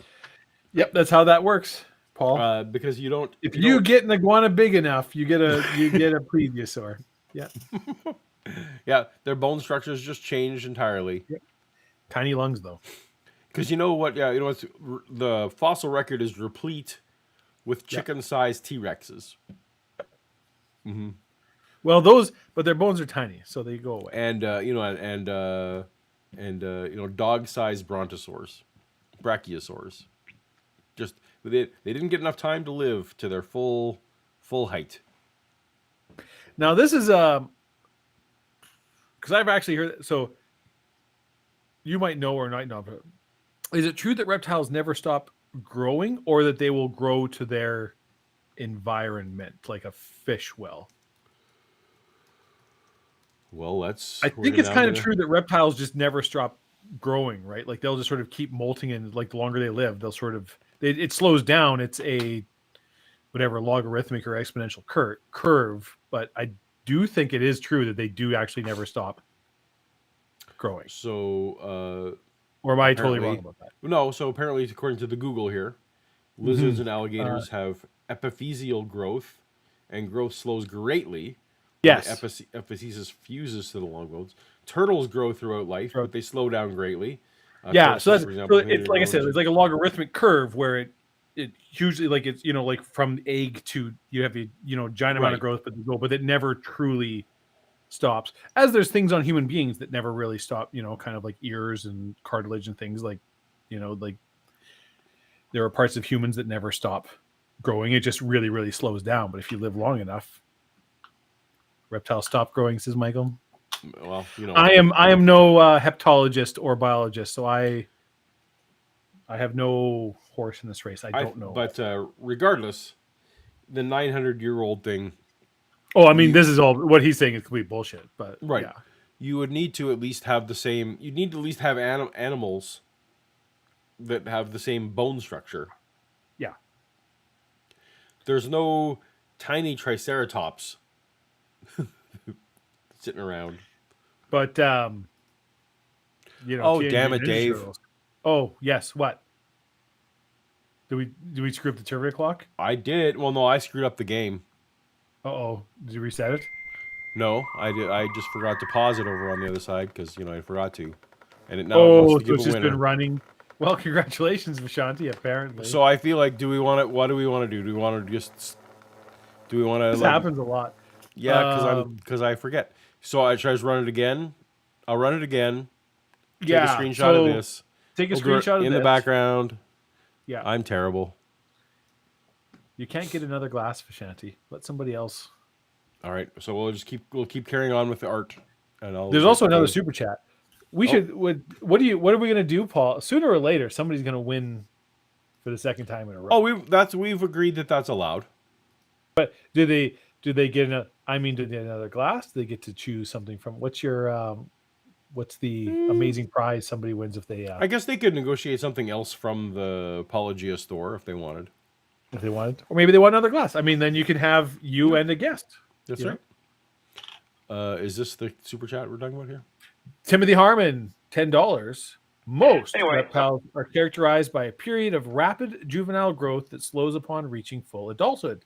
Growth then ceases altogether a few years after maturity. I assume something that was going to be said. There we go. So they do stop growing, according to Timothy Harmon, who I have every reason to believe knows what he's talking about. There you go. All right.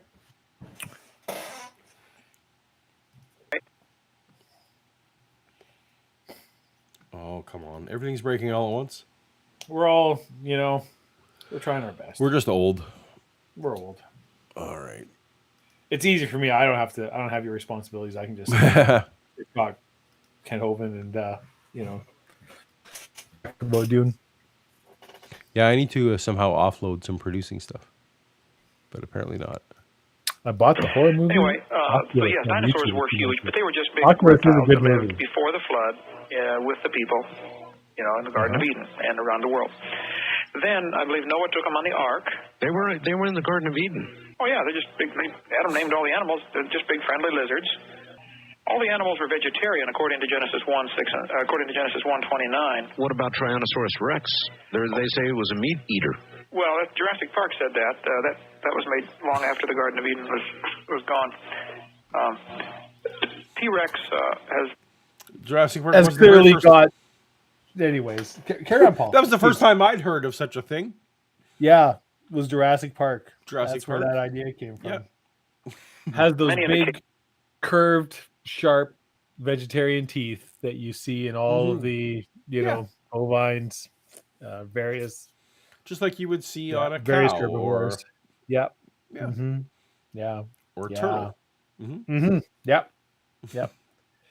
Kind of more a filter feeder, like a blue whale or but a vegetarian. like the chlorophyll stains found in their cracks in the enamel in their teeth, and certainly the short arms. He couldn't even reach his head. He couldn't hold anything while he bit into it. In spite of all the Hollywood propaganda, an awful lot of scientists think T-Rex was always a scavenger or a vegetarian. Okay. Okay, but anyway, dinosaurs then. Do they? Two of I've each literally kind. never. I have heard the theory espoused that the Tyrannosaurus Rex was a scavenger. I have never once heard anybody say they think Tyrannosaurus Rex was a vegetarian or a herbivore. No Usually, one animals outside are of- not described as vegetarians. They're usually described as herbivorous or carnivores. Yeah, right. No one outside of the creationist camp, for sure. No. yeah. It was depicted in a film called Genesis: Paradise Lost. Oh well, And I there was haven't a seen that scene- one. There was a scene in which a T-Rex walks up to a tree full of ripe modern watermelons. Okay. Yeah. At not on vines, Dave, but Just on on a a tree. tree up high. Yeah. And so the T-Rex As watermelons just are. opens its mouth and clamps down, and he needed to have those big teeth to bite into the big husks of the tree height watermelons. Yeah. We got a couple more super chats. Ooh, neat.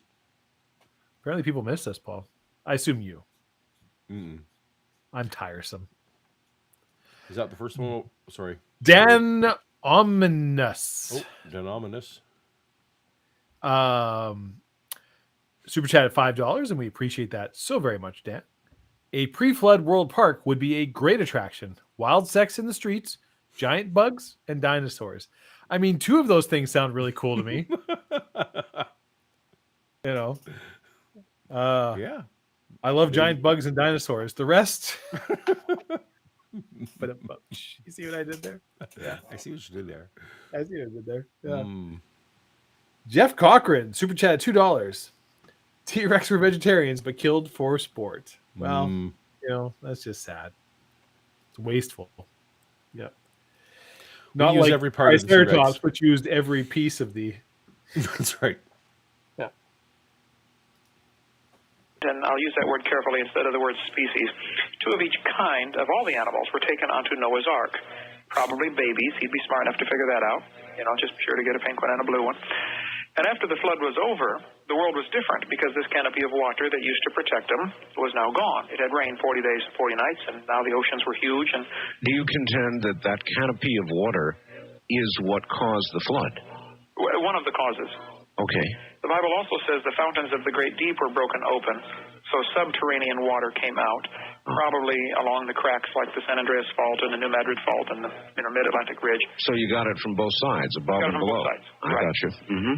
So after the flood, everybody gets off the ark, and they have really a devastated world, very different, and lifespans begin to drop off immediately. The people born after the flood only live to be 400, and then it drops off to 200, and then down to 100, which is, pretty much max today. Right. So this was due to the climate changes and probably numerous factors, increased radiation coming in with this canopy being gone. Water is a great filter to filter out radiation or UV light. And so, anyway, dinosaurs began to be smaller, and they began to die off because of the climate changes, primarily. The second thing that happened, I believe, was they were being killed off by man, which is why we have so many, literally thousands of legends of people killing dragons. Ah. The word dinosaur was just made up in 1841. Right. So they didn't Every call it word's dinosaur. made up. Sorry. No, you're right to be angry. Man, Paul. Mm-hmm. It's like, okay. Yep. Carry on. Hey, we got a super chat. Jay Victor. I have heard the vegetarian T-Rex claim from creationists before. They say it turned carnivore after the flood. No clue why cows didn't turn also. Yeah, I mean, that's a good point.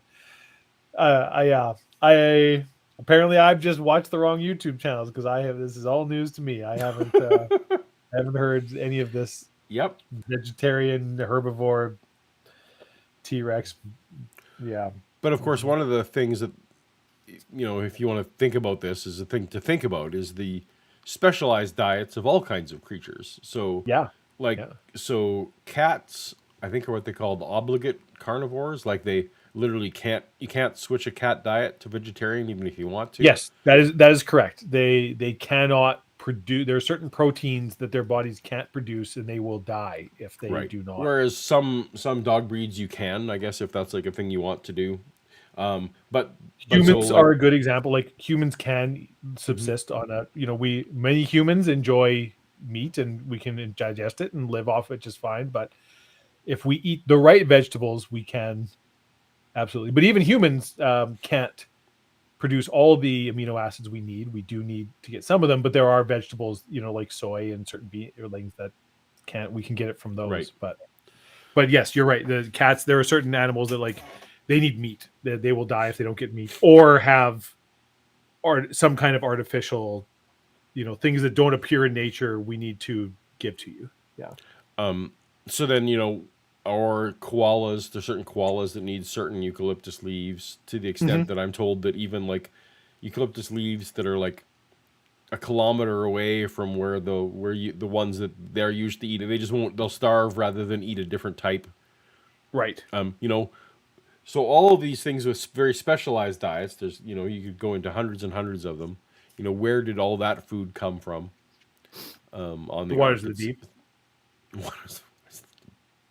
That's right. Yeah. So there's certain logistical problems that this flood seems to have. But those fucking Nephilim, they get around, causing trouble. They call them dragons. Trouble. They're mentioned all through history from every major culture. And the few small ones still alive today. I'll give you just Loch Ness Monster, for instance. 11,000 people now claim they have seen it. They all claim it is a plesiosaurus, a swimming dinosaur. they don't all claim that. Every single one of them, Paul. Because I'm guessing that not all of them have even heard the word plesiosaur. They all, absolutely everybody agrees what the Loch in Ness monster unison. looks like, and they all That's are right. like, it's a dinosaur, and we saw the dinosaur, and it's a No, plesiosaur. not just that. Yeah, plesiosaur specifically. Yeah, they all agree on that. Mhm. Yeah, You separate the witnesses. And they some of them all- call it an och plesiosaur because they got the Scots in them, but yeah. That's the way that works. Some of them say it's trying to get him tree fitty. You're not a South Park fan. You don't get that joke. Nope. It's funny about tree fitty. I'll show you that clip sometime. We got chat more for you super to chat. Do you want to read them? Should I read them? You are, because I'm working on something. Jeff Cochran is super chatted $2. Thank you so much, Jeff. Is it koalas that have to feed their babies poop? Yes. Do they? To be fair, there's a number of animals that have to eat their own feces to get certain nutrients and different things. Rabbits are one of them. They have to. Yeah. I think for the koalas, it's in order to be able to, for their babies to be able to break down the enzyme, have the enzymes necessary to break down the things that they need. That. Yep. And then Nee, once again, and I assume that you. Yeah. Wonderful mustache. Dinosaurs were made up to sell science. That's right. Big That is dinosaur. the best. That's the theory of the day. Hypothesis of the day. Was That's made a up good by one. those companies that make the little wooden dinosaur skeleton models. You know the ones I mean, Paul. Yep. Yeah. They came up with the whole thing, whole cloth, to hawk their products. That's right. Yeah, you bunch of Barney toy buying motherfuckers. Big dino. You don't know what. Yeah. Big dinosaur.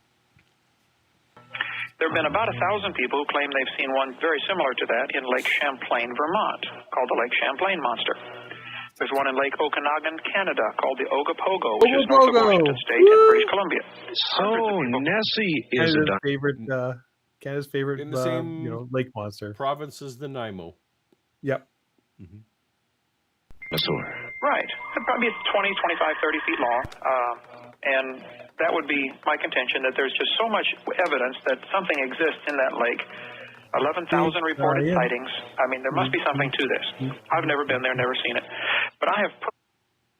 We had a super Jeff chat, Cochran. Obligate crapivore.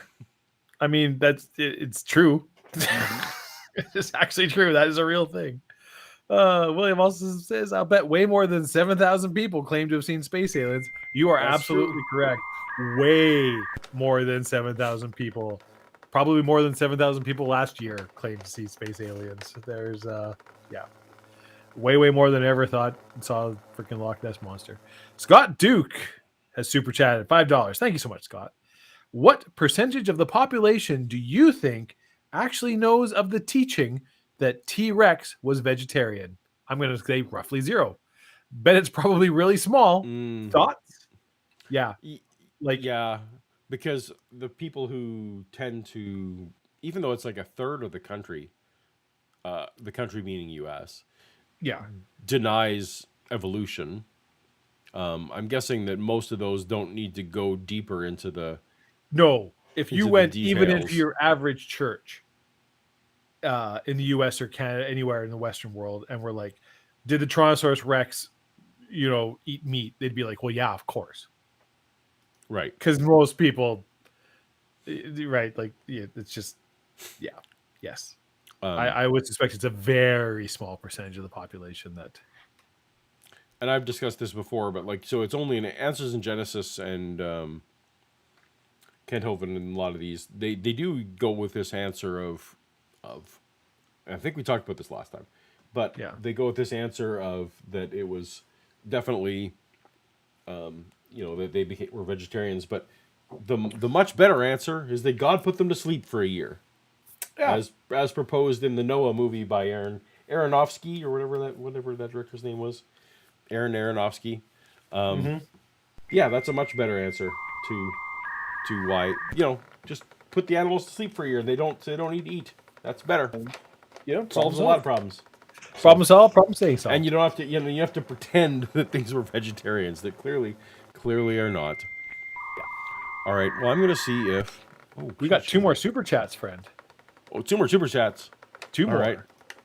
Nia super chatted for $2. Thank you so much again, Nia. Appreciate the mustache. It's fantastic. The Hovinsaurus migrated from Florida to Alabama. It did. It did. And player 1 once again for $5. I think there is fertile ground for a film based around dinosaurs wreaking havoc on Noah's Ark. He would have to kill them to save other species. Ooh.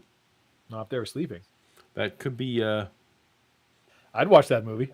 and it would be named Jurassic Ark. Ark Jurassic Ark.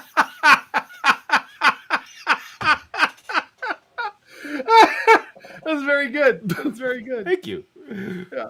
Yeah. Jurassic Ark.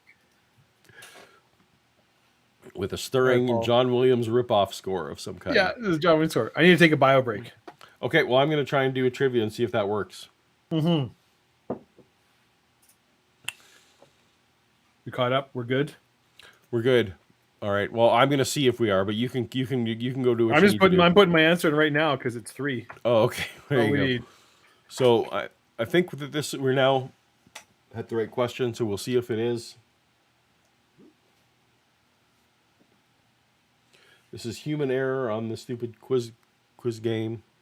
According to Kent Hovind, what creature terrorized the village in Venezuela? 1, the Loch Ness Monster. 2, a thunderbird. 3, a giant bat. Or 4, a dragon. Which creature do you think that Kent Hovind thinks terrorized the village in Venezuela? Doo-doo-doo-doo. Getting those answers. I'm seeing a spread of answers, which is good, helping us to get some differentiation among the crew. I know the correct answer because I checked the questions. Let's see what everyone in the chat says. Everyone get your answers in quick. Get your answers in. He just spoke about dragons, so that's probably on people's minds.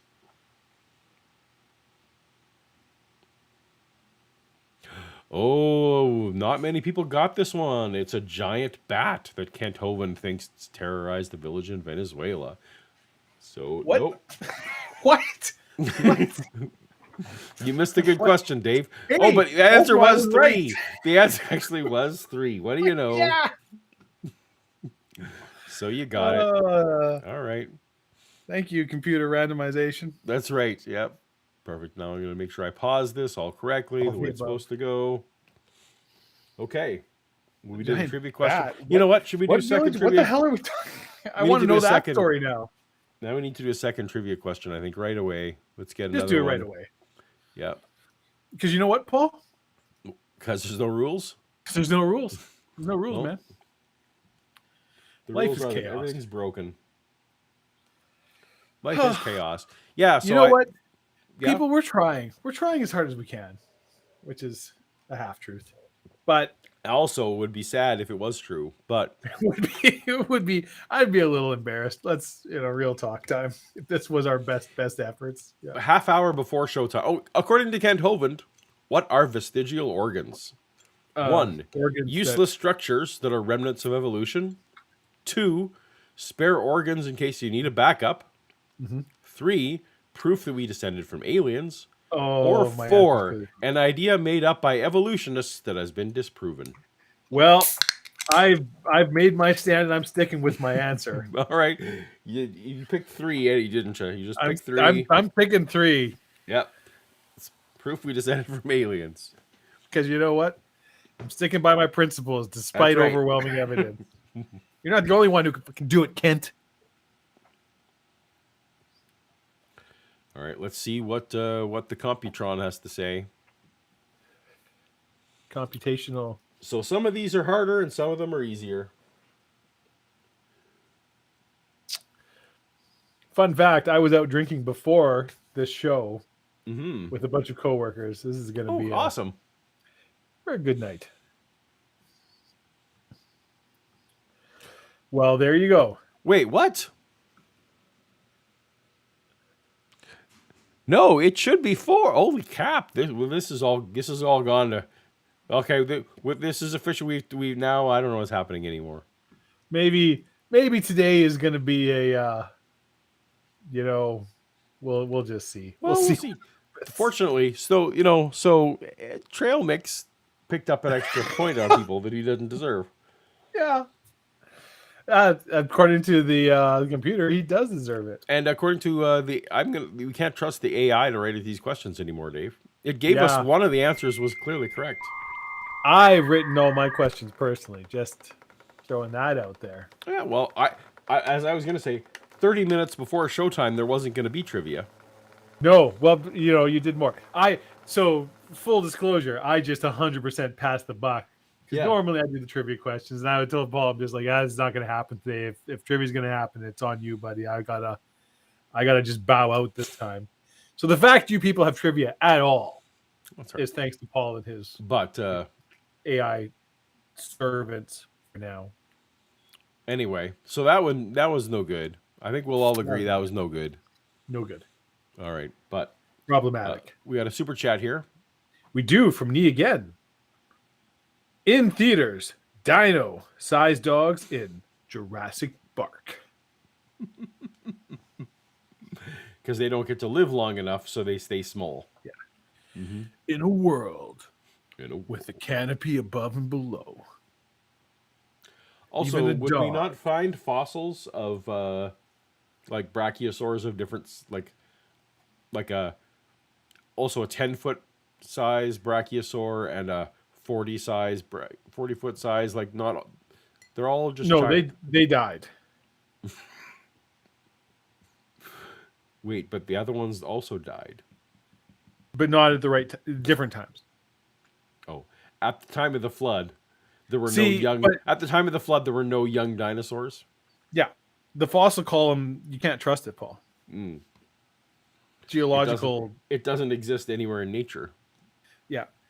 The younger dinosaurs with the thinner bones, those bones don't last, so they don't get petrified. The geographic column was created because Charles Lyell hated God. Yeah. Also the geological. Oh, what a geographic column! Not all the columns, even if it's columns on spreadsheets, those were also. I saw the other week. Speaking of geography, I think basically about like why is north always up on maps? Okay. And essentially, it was because Britain rules the entire world. Fuck you. That's why. And that's the short of it, because so many other cultures and things where it's like that wasn't the case, but it's like, you know who it was? Britain. And turns out, for a good chunk of human history, we pretty much ruled everything. So you're all going to get on fucking board with our maps. The end. Also why English is the lingua franca for so many things. So good for us. Congratulations. A video that I covered on this very channel earlier this week was a guy who was mic dropping. He's like, proof. Someone's trying to, can you prove that Jesus rose from the dead? He said, yeah, what year is it, bitch? He's like, well, it's 2023 AD. Yeah. Yes, after his death. And then the mic's drop and runs away. And it's like, well, wait. Because the death happened in like 30 or 33. 33 AD. But also, AD does not stand for after death. As you know. Yes, Anno Domino. Yeah. Which stands for? Year of our Lord. Year of our Lord. Because it's when Jesus is born is 1 AD. It's not when he died. It's the year that he's born, right? So before Christ and the year of our Lord. Yeah. So many people believe that AD stands for after death. Yeah. Exactly. So he drops the mic, runs away, and like, oh, okay. What did we win? I don't know. Anyway, well done, sir. I did see. I remember Louis C.K. but a bit where he was talking about one of his daughters who was he's an atheist, but he's like, my daughter is interested in religion and wants to explore the ideas of religion and spirituality. And I was very, was like, hey, like if that's what you want, is like you can look at them all and make your own. You're an adult, make your own decisions. I'll support you. He's like, you can choose any religion you want, but the Christians won. And she said, what? And I said, yeah. What year is it? You go anywhere in the world, the Christians won. So just when you're choosing your religion, It's just whatever you want, but understand. Yeah. On that particular topic, he's not wrong. Yeah. Just yeah, but I'm you not- know, all religions have their own points or whatever, but yeah, the Christians won. I'm not saying he's got any points on any other topics. We'll leave that for another day. All right. Mm-hmm. Yeah. Personally interviewed probably 50 people who have seen these type of creatures in various places. Japanese fishing boat caught one, a dead carcass of one, in their net in 1977. It What? made news everywhere, except not much. What? A carcass of what? Of what? Just Of what? A plesiosaur, probably. I think that was the last pronoun we were using. kind of die. Yeah. Okay. Whatever. In America. Some of the American scientists who never saw the thing and never had it in their hands said, we think it was a basking shark. Yet the Oh, there you go. There's the what? A basking shark. Or no, that's what they're mistaking it for. I'm sure we'll find out what it really was. Japanese You know, scientists people who who had work it in there their boat said, no, look, we know what a basking shark is. You know, we're professional fishermen. This was a dinosaur, a plesiosaurus. What about It was a plesiosaurus. There you go. Yeah. Perfect. Bigfoot? Same answer? Well, I don't know. I've done Possibly. yeah, I've done a lot of research on that. I haven't come to a conclusion yet. All right. But with dinosaurs, I think it's pretty definitive. In 1925, a dead dinosaur 40 feet. What's that? It's definitive, Paul. Oh, definitive. Well, I love that Art is once again bored. So, what about Bigfoot? I'm actually interested in Bigfoot. Can we talk about that instead? Yes, I'm waiting for him to. Yeah. Yeah, this doesn't look like a plesiosaur. That's Exactly what a plesiosaur looks like. Well, but I mean, that's why the Japanese fishermen were so. That's why they were so insulted. Yeah. Their intelligence was insulted by those Americans. That probably is what led to World War II. Well, we don't like to talk about politics on this show. Yeah. Fair enough. Law washed up on a beach in California, in Monterey. There's a book, which I can get in my hand in a minute here. I've got it in my library somewhere, called Shipwrecks and Sea Monsters of California's Central Coast. And there are some excellent photographs of it. It happened in 1925, so it's only black and white photos. But you can see this creature with a 20-foot-long neck Boy. laying there on the beach. Boy, I sure would like to have one of those photographs. Well, I show all of those photographs and many, many more in my video series. Videotape number 2 is all about dinosaurs. Do you happen to have any still photographs, computer-friendly, for example, that one could post on a website? Kent? Get? Do you? Yeah. Just asking for a friend. Just yeah. Do you have any photos? Any kind of any evidence whatsoever you could throw out here? We have just gotten a website, and I have a computer genius who works for me, and I will mention that to him. I got a computer genius that works for me. I will mention it to him. Hey, by the way, you got any dinosaur photographs? You know what we should put up on our website? Dinosaur photographs. Literally anything to back up this crazy ass we're saying. We got another super chat, Paul. Oh, good. We got another super chat. Oh, Longtime friend of the show, Olivia Williams. Super chat $2.79. As a reminder, Kent don't know what a dinosaur is. And what you don't know can't hurt you. Yeah. It depends on what he's trying to point to make, because he'll just, shift his definitions to fit whatever goddamn argument he's trying to make, because he's a charlatan and a liar.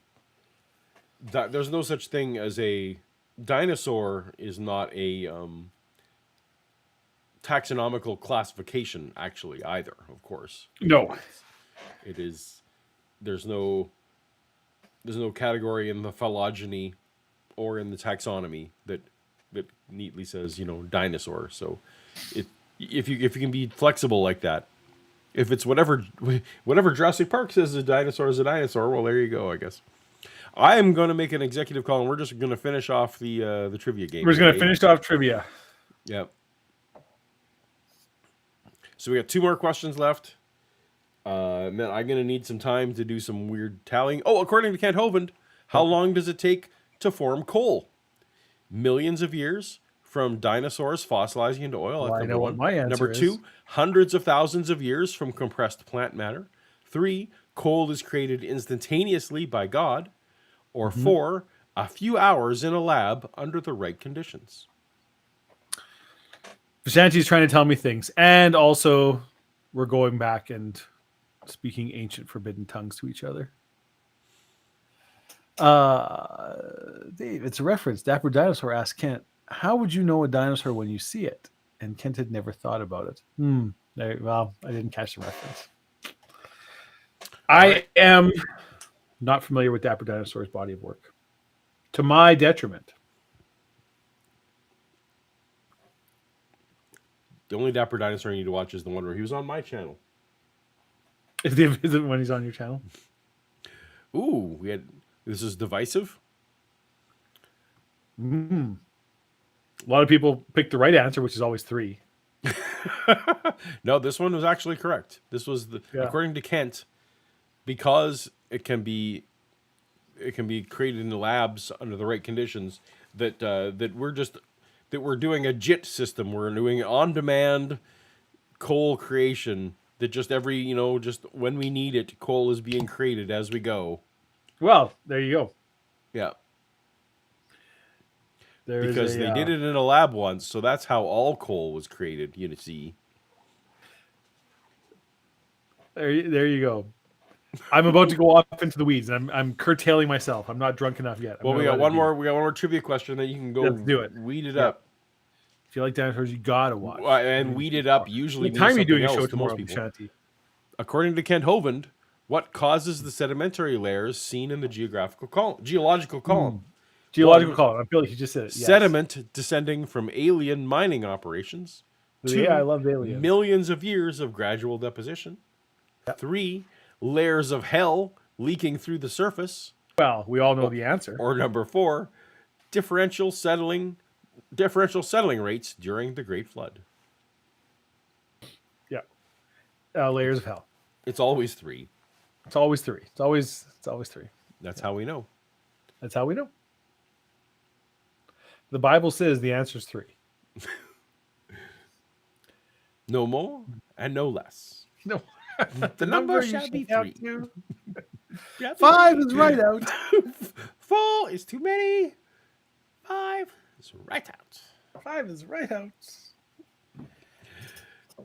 Shall not count to 2, 1, excepting as you then proceed. 2, 5, 3, sir, 3. All right, most people got this one. Yeah, most people got this one. So now what we're gonna do is we're gonna get it'll do some tallying of the bananas, and then we will add up the 2 scores to see what happened. See what happens. See what. Given that we know the question number 8 or whatever it was really a wash. This is a controversial. This is a controversial week.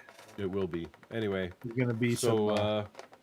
You were gonna go off into the weeds, and you had nothing to do with the marijuana. Nope. I don't know what you're talking about there. We have more super chats. Oh, we have more super chats. Yeah, 2 super chats. My goodness, Paul, our fans must have missed us because we're getting this one. Super chats like ain't nobody's business. Dinos are delicious. Kentucky Fried Dinosaurs. Why isn't that going on the screen? There we go.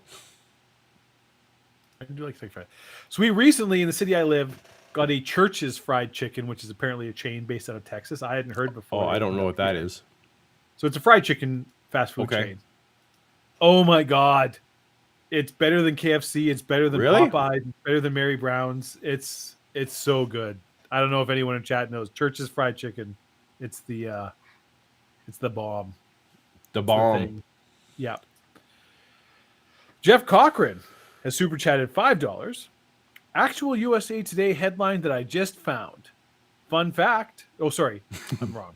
Fact check. Dinosaurs are real, not invented in the 1800s. Gotta bounce. Good night. Well, Jeff, thank you so much for coming. Thank you for super chatting. We appreciate you, Jeff. Good fact check. Yeah. Dinosaurs are real, not invented in the 1800s. And Fred Blassie, 321. Super chat at $2. Fred, we appreciate that. It was a Hamosaurus in that fishing net. Yeah, Japanese found delightful Hamosaurus. Is that the last one? I think that's the last one. That's the last one I know of. All right, perfect. Ooh, well, people disagree with my assessment of churches. There you go. Well, if you're gonna succeed on YouTube, Dave. I've heard what you want to do is you want to take a specific stance And just double the fuck down on it. Yeah, that's Just- right. Whether it's right or wrong, you take that stance. Yeah. You Everybody know, who so- disagrees with me is a liar and a simpleton. Mhm. Everybody on my side is on the side of angels. I've seen how public debate goes. Yeah. All right. I do have a birthday party I have to go to tomorrow night, Vishanti, but I will. So I will probably not be able to catch it live, which is too bad. I will actually try. I would like to. I don't know what time your stream is. I would like to see it. I will show up. I'll super chat and I'll be a pain in the ass in the chat. I've done it to Paul before. Don't think I won't. All right. You don't have those photos up there yet. I don't have them up there yet, but I do have all of my. I use over 2,000 slides in my seminar as I speak, and I have it all in PowerPoint program. It includes all those pictures and documentation. All right, listen. I've got a big website, millions of hits. I will have a link up in about 5 minutes if you give me the URL. In other words, what is the address of your website? Oh, my web is just Dr. Dino, DRDINO.com. But none of those pictures are on there yet. But we have them all in PowerPoint program, and I use them for my presentation. Oh, we need to get them up there. Yeah, I could make a CD for anybody, which is, thousands of pictures, and several people who speak on creation, use my material. All right, Dave. We have a official winner. Yes. Okay. Winner, chicken dinner. When we add the scores from round 1 and round 2 together, the official winner is Michael Meszaros, a long time Michael Meszaros, who's been a fan of ours for a very long time. fan of the channel. So he was tied for the lead after the first round, but then managed to overcome the others like Vishanti and NP and SJL and Icarus. So Michael Meszaros, Congratulations, Michael. you can message me. Actually, send an email to paul@paulogia.com or message me through the chat somehow or whatever, and we will drop a comment below this video. Right, and we will and Paul will see that and reply to it and get in that's touch right, with and you. we will figure out what the address is that you're comfortable Mazar sending us a Michael to. Mazzaros, is that how you pronounce it? Mazzaros. Mazzaros. Maybe also, Michael, in that note, you can tell us how to correctly pronounce your name so that we get it right. Well, I think he's trying to in chat right now. Oh, I see. Mazzaros. Michael Mazzaros. Yes, he's saying. Michael Mazzaros. I will make an effort to say your name correctly. Especially now that he is among the elite Tumblr. The Elite Club, yes. And very soon, you will be able to join us in toasting the Toast to Toast with a Toast to Mazzaros Toast is mug. butcher in Hungarian, Paul. Which is ironic since we've been butchering his name all this time. Yes. See, so really, we're paying tribute to you. Mm-hmm. Bet you feel like a real asshole for correcting us now. None of it's copyrighted. I encourage him to do that. That's an idea. I'll tell Brian. That's something he later came to regret. Yeah. So Kent, at the start of everything, he says, none of this is copyrighted. Use it however you want. Mm-hmm. He kept doing that before the internet came to be. Yeah. But this was back when VHS tape was the pinnacle of what you could do with medium. Yeah. it. Physical So, slides. Yeah. So, of course, that allows people like, every YouTube channel in the world, both friendly and not friendly, frankly. Mm-hmm. So, of course, any channel, he's basically put it into the Creative Commons, as it were. So any channel that wanted to take his courses and profit from it, it could. Just could, because you go. Yep. And in the morning when he comes in, Stick with it, Mark. You'll win one eventually. Absolutely. put some of that on there. Mark, Absolutely. I have fantastic news for you. Even if you never win a trivia contest, you can still be the proud owner of a Toast to Toast tumbler. All you have to do is go on the, official store, Paulogia store. They're right there for sale. Pick one up. Incredibly reasonable prices. You're crazy not to. In this economy, it's an investment. It's an investment. That's really. right. In fact, if I was you, I'd probably buy two. because if something happens to your toast-to-toast tumbler, you know, you're going to want a spare. Mm-hmm. You're going to be drinking from it so much, you're probably going to wear it out. You're going to need That's another true. one. Yeah. Absolutely. All right, then we'll look for that the next 24 hours. In the meantime, we will get a link up here, and believe me, probably as we're speaking, it's going up. So, folks, if you want to see his website, www.artbell.com, just go on down to the good doctor's name, click on that, and you will go over to drdino.com, and you can take a look, and then in the next... He couldn't even get through that without laughing. Yeah. couple of days or so, we'll get the pictures of dinosaurs up there. I'm really looking forward to that. All right, we're about to go to the phones, but I've got a couple of questions. I predict that never happened. That never happened. Is there like a cat somewhere or something? Bella's very Bella wants to go outside. I'm hoping Shannon will take care of that. well, there you She go. also Fair she enough. doesn't need to. My dog likes to go out 19 times at Yeah, night because go out, she thinks go there in, go out, go in, go out. she thinks there might be a rabbit. there might be ghosts Yep. out there. Yeah, Yep. she's careful. not being tortured. Yeah, she's not being starved or tortured or go. Nope. She just So I've wants got to instant ask gratification. one from Sioux Falls, South Dakota. A series of questions. Ask the good doctor the age of Mount Everest. Okay, well, I think all of the mountains were formed during the last few months of the flood. The Bible says in Psalms 104, the mountains Bible arose does and the valleys sank down during the last part of the flood. The flood lasted 13 months altogether. Noah's flood did. So the crust of the earth is Yes. What, Is that what it is? What When you do say you- Psalm 104, I'm just gonna look it up real quick, just out of curiosity, because I don't remember any psalm about the very mountains rising in the last month what of are we the looking flood. for? He said, the waters fled. I'm just reading Psalm 104 really quick. Sorry. Where he's like, well, this is what. Anyways, don't stop for my. All right. Well, we'll wait. thin compared to the size of the earth. Okay. The ocean crust averages about 3 miles thick, 3 to 5 miles, No, it whereas doesn't the really continental crust averages about 30 miles thick. Compared to an 8,000-mile Earth, that's nothing. Actually, the crust of the Earth compared to the size of the Earth is less than the skin of an apple compared to the apple. Sure. We're talking real thin. So the Earth is covered with water, and there's enough water in the oceans right now to cover the Earth 1.5 miles deep if the Earth were smoothed out. I flew over the Pacific Ocean coming back from Australia a few months ago, speaking over there, and I told one of the men in my office. So, he's proposing a way that the current water amount could cover the Earth. Mm-hmm. Mm-hmm.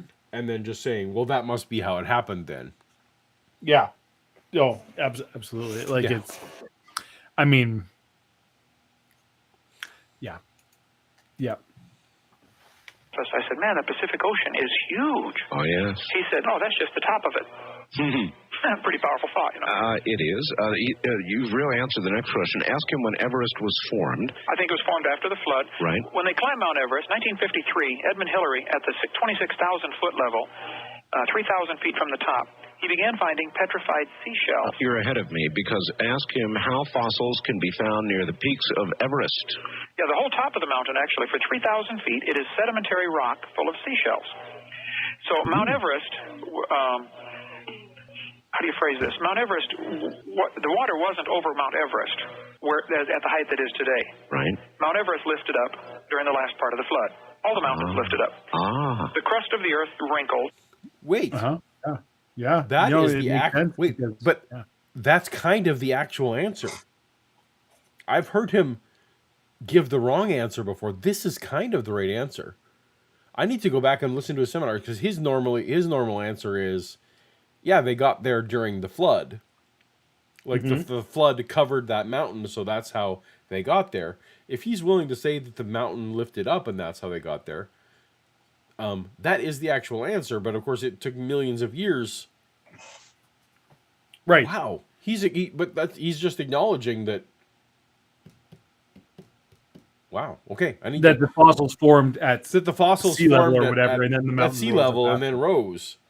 Right. Because he wants to be able to say, for his purposes, at least it's been insinuated. I've taken it as insinuated that the mountains were higher, and it was just the flood water, sloshing around. My hair's gone crazy. All right. Sections sank down, and plates. The Earth was broken up into plates, and some plates would tilt up, and one area comes up, makes a mountain range, another side goes down and makes an ocean. Okay, so to cut to the chase, you would contend it acquired its fossils as it rose through the flood. Well, maybe it acquired its fossils in dead animals. I have another video on my channel. So his hypothesis is that the Earth was basically in Pangea state at the start of the flood. Yeah. And so one big megacontinent. And of course, Pangea was only the most recent megacontinent, and et cetera, et cetera. We won't go there for now. Anyway, it was Pangea state, and then during the flood, that's when it all broke apart and went to its current positions.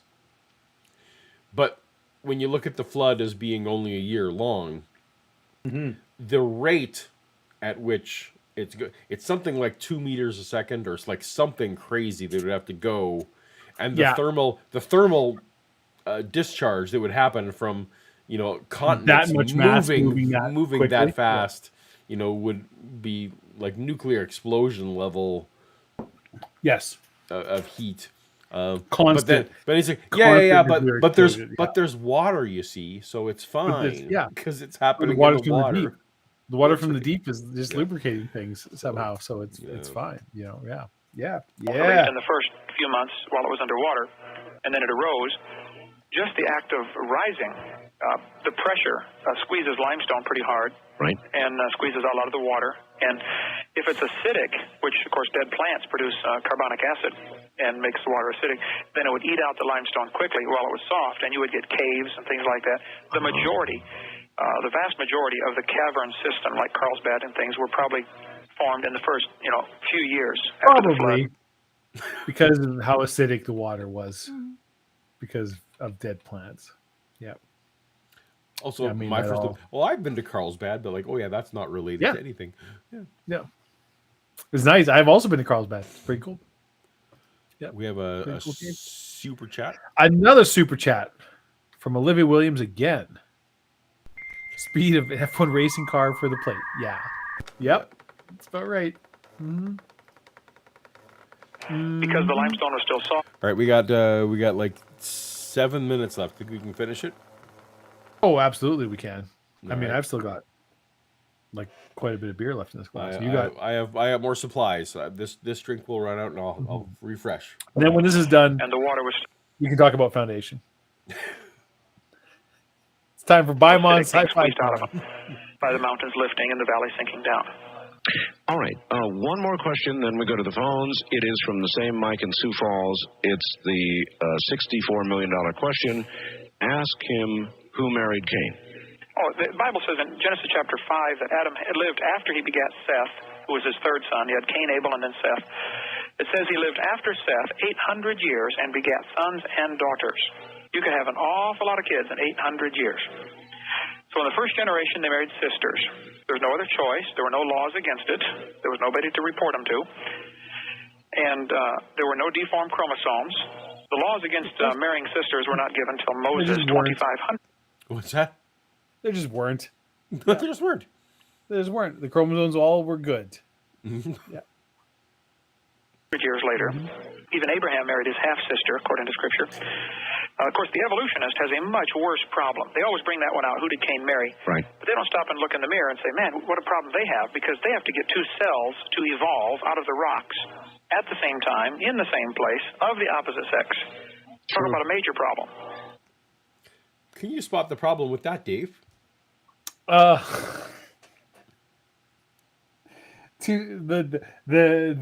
number of the two cells had to evolve out of rocks at the same time. Well, I suppose you pick any number of things, but Kent imagines that for sexual reproduction to work, let's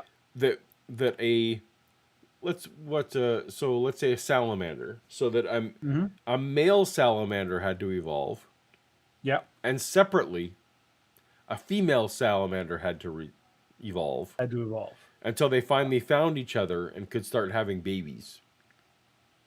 Right. Yep. Yes. As opposed to the general understanding that through phylogeny we all inherit the traits, of our previous ancestors in general, and first sexual reproduction evolved once. And then every descendant of those things that had sexual reproduction, that meant that male and females were both being produced as children. Yeah. As a mutation from something that asexually reproduces, which there's Right, exactly. But that doesn't need to happen so Kent imagines that in every species it happened separately. That we're starting from scratch every time. Yeah. Yeah. Although it sounds good. If you don't understand evolution, it actually sounds good. Yeah. That's exactly it. That's why this infuriates me. It's because it's the kind of thing where it's like so many. It's the same thing that makes me so angry about so many things you hear on. Honestly, either you can pick Fox News or CNBC or whatever. Yeah. There will be whatever, talking head viewpoint where it's like, well, you throw out these things, blah, blah, blah, blah, blah. And it's like, oh, yeah, what you're saying makes sense. But it's like, but then you look and you're like, well, but A and B aren't true. Mm-hmm. So C, D, E, F, G, like everything is not true. But you threw this out and kind of you go and then build everything on that.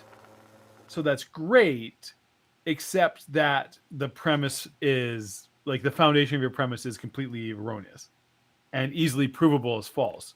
But most people are not going to do the look to see it, right? So it's the old, it's like the old, you see whatever shit going through Facebook or whatever, right? Like it's like Snopes.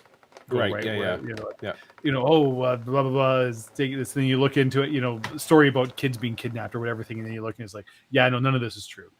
This didn't happen. None of these things happened. This is just somebody still on the internet and everybody's run with it for so long that it's become, and that intellectual dishonesty infuriates me, and then the old, I challenge you on it. Well, I just attack you personally. Right. Yeah. And the ad hom stuff. Yeah. And it's just, and for so many people who are not skilled in debate or argument or oratory, and it's like they will kind of, because confrontation is not a position that most people are comfortable with. Right. And they just kind of like, oh, okay, well, I guess, right. And it's like, no, like this person is straight up lying to you. This is, and I mean, it's not just Kent. There's history is replete with examples of con men, things where you look, when you read about it afterwards or go and you're like, how did anybody fall for this? How did anybody, like this happen? Why did anybody believe this nonsense? And it's just, but it, it's easy to say that after looking at it, but when you're there at the time and going along with it, and you're like, as you accept position A and B, and then when you accept that or don't challenge it, well, then C, D, E, F, G, like, right. Yes, those do all logically follow because you let them get away with A. And that's, like that's just con artist 101. Like that's what that is. That it's emotionally and logically manipulative, and it makes me so angry listening to this monster go on. Anyways, we got so many super chats. But first, before we get that, I want everyone to see that Bella is fine. Bella is having a nap fine behind me. So as you can has managed see to survive on screen, that Bella is indeed, taken care of and fine. All right, let's start. We got the many super chats. Yes. We'll start with Melly. Melly. When a mummy cell and a daddy cell love each other very much. I mean, it's not wrong. I don't know what's the Pornhub music is. Yeah. Anyways, Nate. I don't either. What are you talking about? Nothing. Carrying on. Paul. Yes. Love your channel. Don't have anything funny to say. Well, that's okay. We still love you, Nate. But thank you for highlighting wackos and their claims. Love Guy from Louisiana. Thank you, Nate. Appreciate you. Thank you. Player 1 again. Super chat another $5. Whenever someone says, I can't imagine a self-assembling molecule, I think about how magnets will fly to the nearest North Pole or away from the South. Good point. Ember for $5. The super chatted. The hard part isn't that they need to find a compatible cell to marry.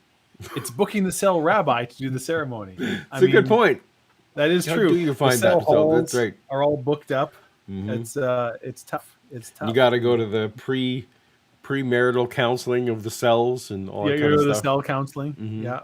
You know, you gotta Timothy Harmon. Same as that's one. Well done, Timothy. Well done. Yeah. Same as Nate, but less money. Well done, Timothy. Well done. I like a good callback joke. Callback jokes are my favorite. Good. That's the key. Snape for Yep. less money. And just finally, me. just me. Favorite show / host / chatters. Oh well, that's. I mean, we do appreciate it, but also it's, we're the only show, we're the only stream on We're the YouTube. only. Yeah, So it helps that we're the only show on YouTube right now. That helps. the competition's not. Bella's not a good doggo. Michael, just. Bella is a good doggo. I saw in the comment. I can't remember what video. I went on a bit of a rant about Bella. And there was a lot of hate in the comments. And I feel like maybe I should clarify. I do love Bella. I have given Bella good scritches. I play with Bella. I am a pro dog person. There is a bit of a persona of me disliking Bella and go. I am not a dog hater. I do not punch or hate Bella. But to be fair, Eagles are kind of shitty dogs, and I also don't like Bella that much. But you are also allergic to dogs. I'm also allergic to dogs. Dogs, it is tough because I actually really like dogs, but I'm allergic to dogs. Yeah. So I cut you slack on on all that because if I was yeah, I cannot. If I was really... allergic to a critter, I'd have a hard time loving them. So there will be, and I will play with dogs and go and like pull bones and go, but like every time I do, then immediately I have to go and like wash my hands and wash my face because otherwise, it gets real bad real fast. All right. Yeah. Let's try and we got 7 minutes left here, Dave. Let's try and we can do this, buddy. I believe in us. All right. Let's turn to the phones, and here we go. You'll see what a diverse audience there is. First time caller line. You're on the air with Dr. Hovind. Hi. Even more. Okay. Where are you? I'm in Akron, Ohio. This is Matthew. Matthew. Hi. Hi. Well, actually, as far as inbreeding goes, you just tackled my first question. My second question is, he seems to say that the Bible is almost flawed. It's truth. But what I'm saying the Bible is flawless. Yes, sir. The Bible isn't God's word so much as it is God's ideas through man's words. Wouldn't that be inherently fallible? Who taught you that? Ken's not going to believe me on that one. Who taught you that? Yeah. Fighting words. Fighting words. Yeah. This is fighting. Keep in mind, fighting among people who ostensibly agree that the Bible is the word of God. Yeah. Just they're not going to have a fight about how it is the word of God. Melody Kate. Oh, we're doing a super chat first. More super chat. Sorry. Go for it. No, that's the correct order of operation. It is because you have scared off all the YouTube streaming competition by rocking it so hard. Paul, you rock. It's not just because we're first in, first out. Yeah, it's first. Yeah. That's what my ex-girlfriends tell me. What? It's kayfabe. Kayfabe. Vishanti, stop making me fall in love with you. Wrote it through man, didn't he? Well, if I dictate a letter to my secretary and she types it out, it's my thoughts, it's my words. She just was a typist. So you believe that man would be capable of maybe almost understanding? Oh, like your secretary can type whatever. It's just because you dictated something and went like that's a terrible argument. So any mistakes that happen in the transcription it's just like, well, whatever. It's my words. That's a terrible, terrible metaphor. God's ideas then? No. I think even some of the Bible says many of the prophets, after they had written what they had written, they said, God, what does this mean? They didn't even understand it themselves. Read the book of Daniel, the last few chapters. Daniel said, God, what does this mean? God said, don't worry about it, Daniel. It's not for you. All right. Have a good evening. Okay. All right. Thank you, sir, for the call. Wildcard line, you're on the air with our... This is the wonderful thing about prophecy, Paul. You can just fit it to whatever you want. The trick is to keep it good and vague. Yeah, I mean, I have many videos on prophecy, and of course, we won't get into it. I was about to get into all my criteria for prophecy, but we'll leave that for another day. We have a super chat instead. Yes, Binge From Thinker, Binge Thinker, who I don't remember seeing a super chat from Binge Thinker before. I think this might be a first one I recall. If not, it is. We are absolutely positively delighted to see you here, Binge Thinker, with us here tonight. That's correct. If I had a nickel for every time Kent lied, I could buy Amazon and Tesla. Ooh. Did I ever tell you, Paul? This is going back. So my first year of university was the year that Amazon went public. Oh, interesting. Okay. Yeah, just go ahead. And a couple of times I've looked and been like, if I had taken my first year tuition of university and bought Amazon stock in the IPO, I would have. I was like, how about that? Yeah, fun fact. But I mean, in the first year Amazon came out, it was like 15 cents a share, and people were like, I don't know about this. Yeah. So when I started university, Apple stock You- price was 26 cents. Well, I remember that being around when Apple was like super, like that was even after like when Microsoft was bailing them out. Yeah, that was and, right around the time when Microsoft, in order to avoid antitrust monopoly lawsuits. charges, were basically they just needed to keep Apple alive so that they wouldn't get thrown out. Yeah, what's the Apple stock price now? So I also heard that Apple is over $100 a share, and that's it's 3 trillion cap, so it's 192. But of course, they've split so many times that's not even irrelevant. You'd be doing very, very well. They're worth more than the entire European stock market, I've heard right now. Yes, although whatever. We're not getting into it. I think Apple stock is overvalued, but but that's all. Like all stocks are probably under or overvalued to whatever extent. Yeah. Absolutely, but it's just weird that they're the things that if we knew in advance that we could have done, absolutely. If we knew, went back. Yeah. But I mean, coming off of like pre-iPod, like Apple was not a good investment. You're looking like with OS 9 and the disaster that it was, and everything they were doing pre-iPod going. It was because my friend Paul was always been an Apple supporter and fan, and I was like, Jesus, like these. Well, it's the John Scully era where they fired Steve Jobs and they brought in the got a lot of extensions. They brought in the Pepsi salesman so bad to be the CEO. Mm-hmm. Go watch the movie Jobs. It's actually a really good movie, and it does actually kind of explain. It is a really good movie. In broad strokes. Why can't I think of the guy's Michael name? Fassbender. Fassbender, yes. Yeah. And Seth Rogen and several other. It's as Wozniak, and he does really good. And I'm not a huge Seth Rogen fan, but he is very good in that. It does a good job of showing, in my opinion, both the genius and the warts of Jobs. And go. Yeah, I thought it was really balanced that way. Very absolutely. fair. Yeah. It's like, this guy is not a perfect guy, and there's a lot of flaws to him, and he did some backhanded shit. So did Gates and kind of the I don't know if you can become a billionaire and not maybe not and have a perfectly polished soul, right? That's anyways. So a week ago tonight, Dave. Yeah. Someone looked me in the face and said, "You give me a Seth Rogen vibe." Oh yeah. And I just wasn't sure what to make of that. I don't. Okay. And this was so I've heard lots of different names. Lots of people think that I remind them of different people. Seth Rogen was new to the list, and Yeah, I just stood there. I'm like, boom. Yeah, it's new. I would probably be insulted if someone said that to I know. me. I wasn't sure. But right? it's also like, like the truth is that it's like Seth Rogen's not that. People like him. Yeah, you could do worse. He seems like worse, a more or less.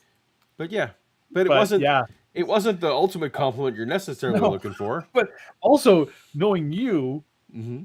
I'm like I have a hard time thinking what I don't see it. I don't really see anything about your personality or Not usually, no. So. Or your mannerisms or sense of humor or anything that's like, would remind me of Seth Rogen. So I don't know. Yeah. Well, there's a lot of things I hate about you, but I have a hard time seeing you as a Seth Rogen. Yeah. It was a circumstance where I had chemically enhanced myself in a way similar to Seth Rogen. So. Oh, Paul, tell me more. No, that's all we need to know. That's all we're doing on camera. But so we'll see. Bell and Dr. Hovind, hi. Yes, gentlemen, good morning. How are you? You've got some hum on your phone. Where are you calling from, sir? I'm in Baton Rouge, Louisiana. All right. I'd like to address the issue of theistic evolution. Okay. Doctor? Sure. Yeah, my first encounter with an evolutionary theorist was my freshman days in college. He insisted that all higher vertebrates are reptiles.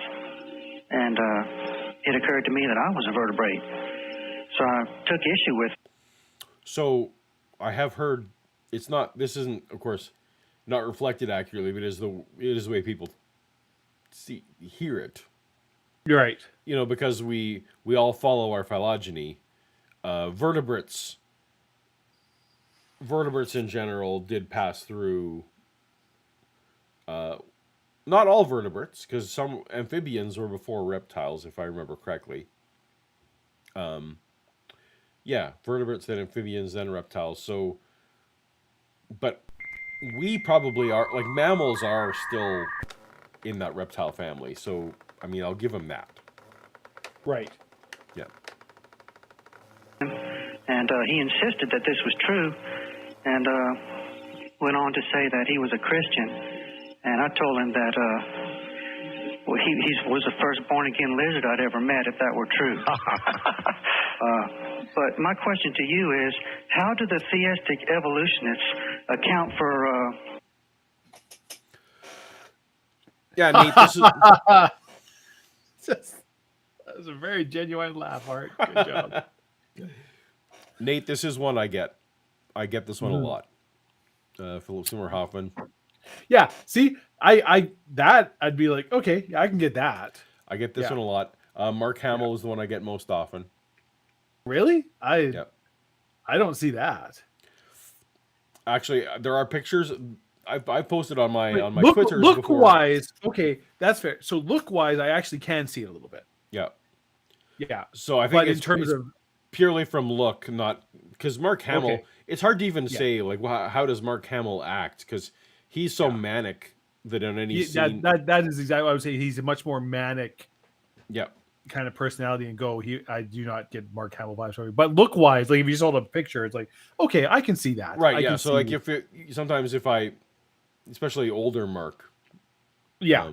I definitely get that, especially when he's with scruffy older Mark. Philip Seymour Hoffman is one I get. I used to get Chris Farley in my youth.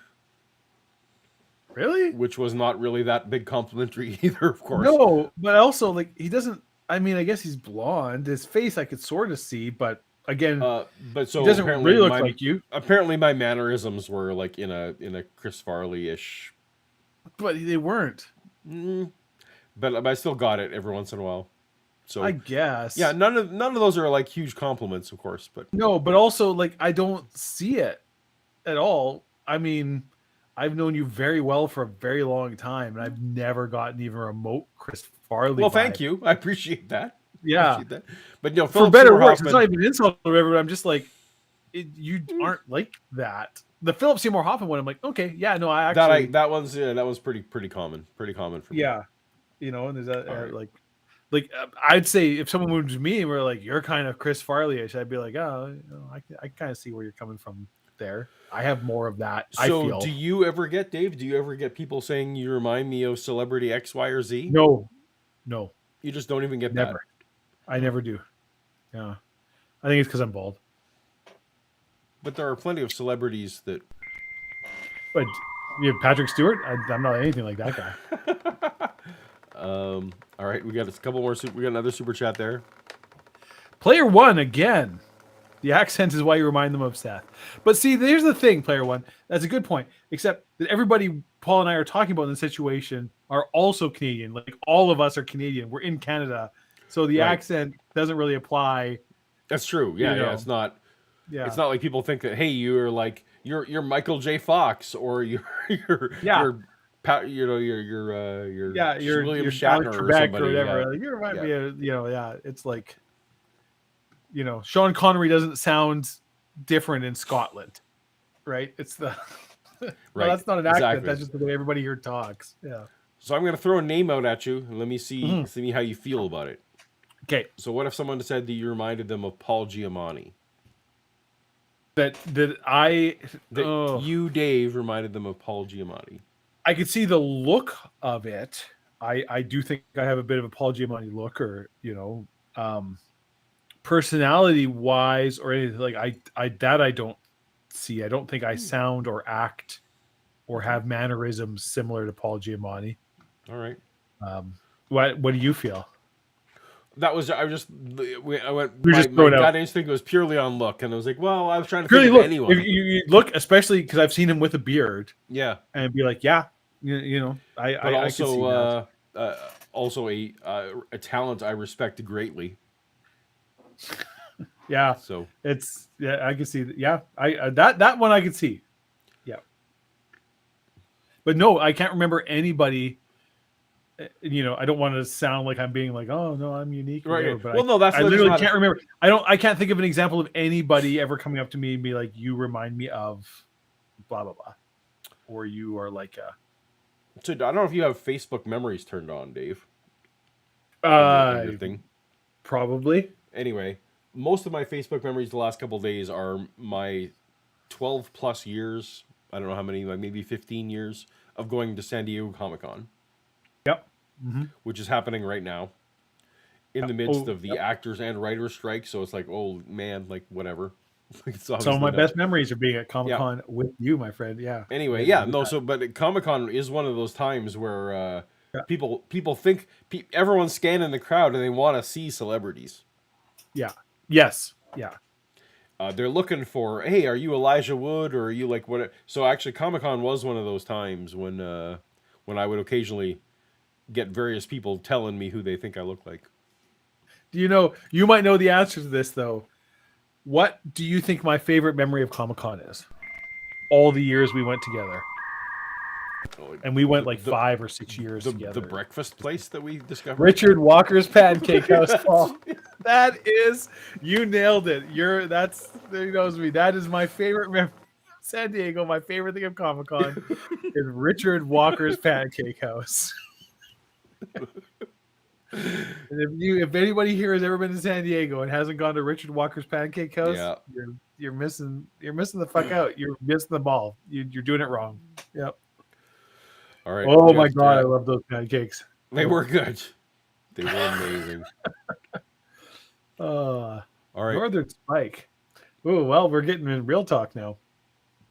Any advice for how an American in need can take advantage of your medical services? By your, I'm assuming Canadian? Yeah, I assume Canadian. I mean, it's honestly tricky. You'd have to more or less immigrate to Canada. You can use a foreigner can use our services, but they have to pay, and it's not significantly. Right. I don't know how the billing for Canada compares to the States, but I know it is not cheap to use Canadian medical services if you are not Canadian. I mean, the fastest way is to marry a Canadian. Yeah, absolutely. And I'm single. But yeah, that is the way. That is the way. Is But essentially you- become Canadian somehow. And but our immigration is generally, it's my understanding, to be generally easier than American is. very much so, especially if you're not trying to move into Vancouver or Toronto. Right. Yes. Yeah. Yeah. That would be the other tip is like Nova Scotia or Manitoba or one of Manitoba, the smaller Saskatchewan, one of the territories. Yeah, they're one of the smaller provinces. And if you have any kind of skill yourself, Yep. and weirdly, ideally, medical skills, you can get into pretty much any province. Oh, absolutely. Because we do have our equivalent of H-1Bs. There's a Canadian equivalent of H-1B, but there's certain skills we're looking for that we will bring people in for. So, Oh my God, I'm bored, yeah, look Paul. at that. What? You're bored? So H1B, throwing stuff out. Okay, how many minutes we got left? We got to finish this off. Oh man. Okay, you got 4 minutes. The shedding of blood on the face of the earth before the fall of man. That's an excellent question. I think as the theistic evolutionist, and let me define that position as I understand it, a person who says God used the evolution process to bring the world into being. Generally, there's several varieties of those, but they all kind of fit under that umbrella. Right. I would say they're in a very precarious position. They're certainly they're outside of the Scripture. They can't claim to believe the Bible. There's no question there, because that's not the scriptural position. I agree with you. And they're outside They can't even claim to believe the Bible. Can't even claim. of science because they're trying to bring the supernatural into the scientific world. I agree again. And so neither group wants those. But Either the creation- why is it not a reasonable explanation for two theories, and you'll just have to accept that from me, both of which are not entirely scientifically verifiable? Neither creation nor evolution are scientifically verifiable. That's what I said. So then why is it an unreasonable position to take in view of that? Well, I think it is certainly an unreasonable position that we have in our school system where all of the taxpayers are paying for one of those religions to be taught at the exclusion of the other. So my contention is evolution is a religion. So the last serious video I made in response to Kent, when he and I were having our various back and forths, when I was still willing to do that, I put forth the criteria by which I was willing to debate him. And the third of the criteria was that we can't, at no point can we talk about school systems and what is talked about in school systems. Right. I didn't realize that as far back as the 80s that this was still his go-to. When he gets backed into a corner, he's like, well, my thing's not taught in school and your thing is, and tax funding is going to, that's always his go-to when when he's backed into a corner. And so that's why one of the stipulations for me debating him was literally like, I am not in charge of what's taught in American school systems, so bringing it up in a debate against me makes no sense. Anyway, I didn't realize he had this shtick way back then. Why do I have to pay for that religion to be taught in a school system? Spoiler: he doesn't pay taxes, so it doesn't matter. Yeah. As far as trying to combine the two, I think he does theistic now. evolutionist. Somebody told me he was pretty mad in one of the seminars I did. He said, "Well, you don't leave much room for us folks who believe God used evolution, do you?" Right. I said, "Well, man, you've got a retarded God. Doesn't he know how to make it right first time? Does he have to play around and practice? I mean, what kind of God is this anyway?"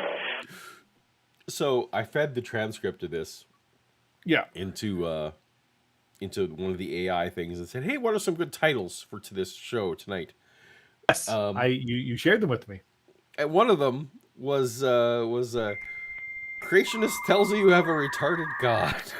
Yes. That was, did I not say that was the one that I'm like, this is my favorite, but we can't use it. Yeah, no, it's like, and then I actually, because as you know, you and I try not to listen to the show.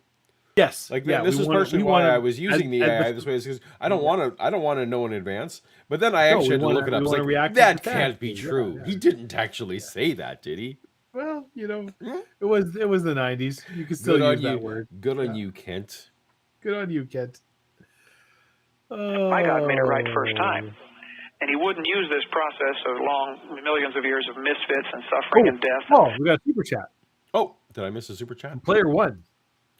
Uh-oh. Who has super chatted another 5 sweet Canadian dollars. Fellow Canuck. Last one for tonight. God is light.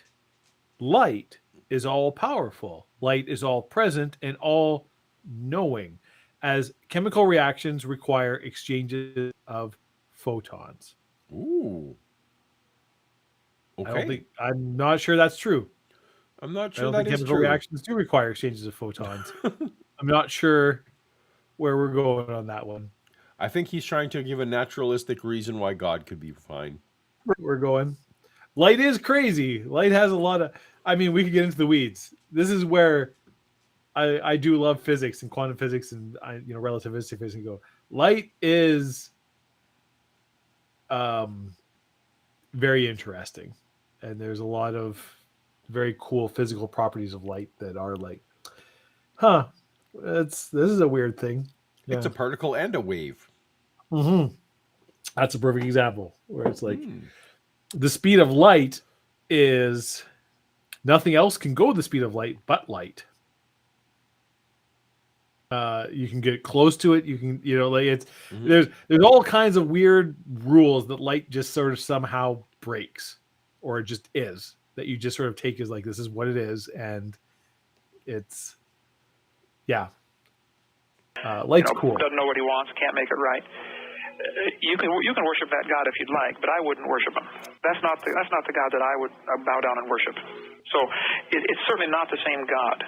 Is it the same God that today allows slaughter and genocide and biological weapons and nuclear weapons and on and on and on and on?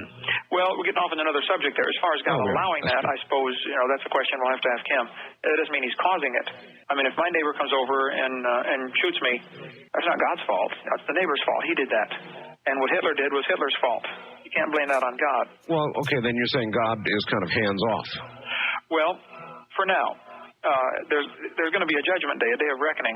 So it's coming. And that'll be hands-on time. Oh, boy, that will be hands-on time. All right. Again, though, for those of us who wish to believe that or embrace portions of both, we're cherry-picking and we're out of our minds. And but you see, I came at you and I said, look, both theories, evolution and creation, are not totally verifiable by any scientific method that we know of. You're tearing evolution apart tonight.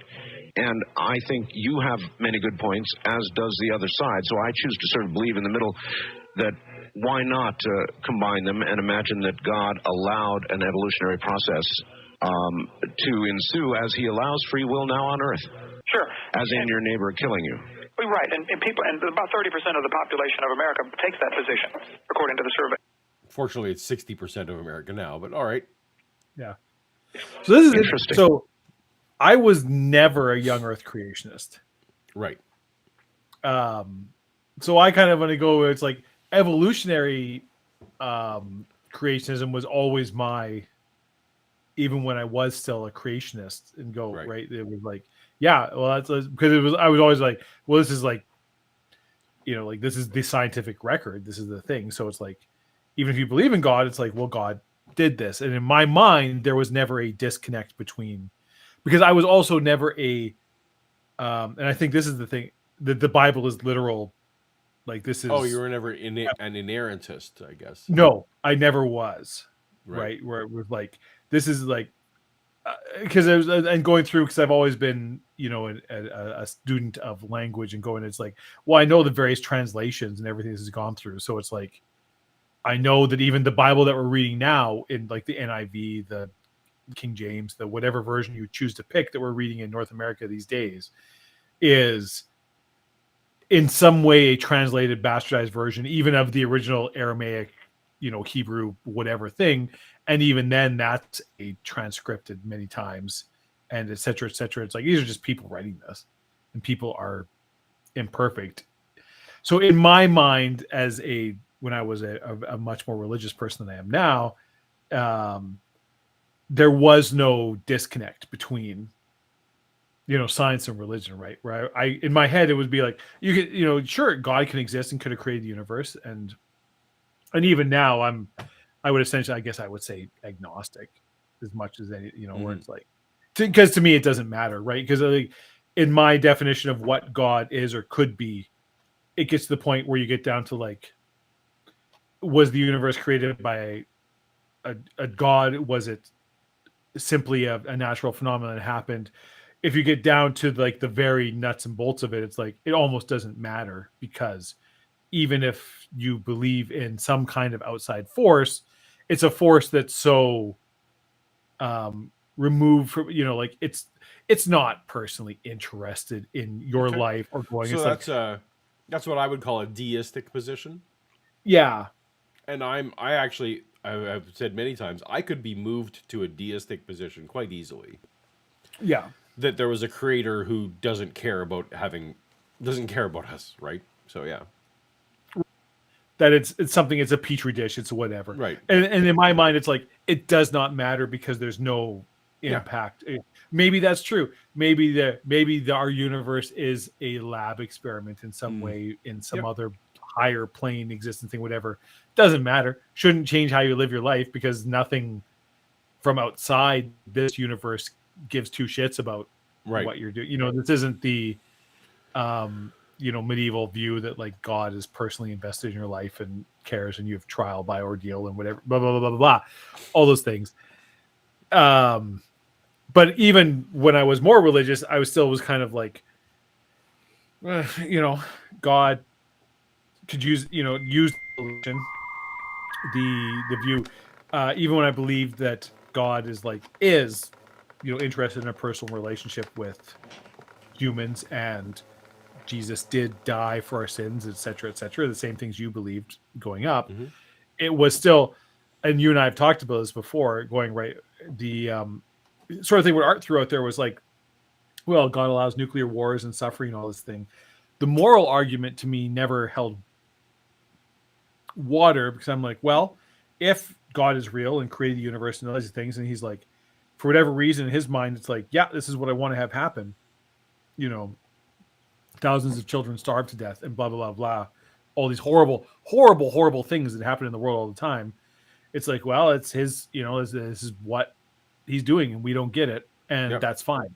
That was never to me an argument that Christianity or God wasn't real. It's like, well, bad things happen and he's omnipotent. It's like, well, we don't understand God's motivations or morals, and to ascribe our value system onto God is, in my opinion, short-sighted, or like there's no reason to think that a being that exists outside of time and space and things would have the same value system that we do.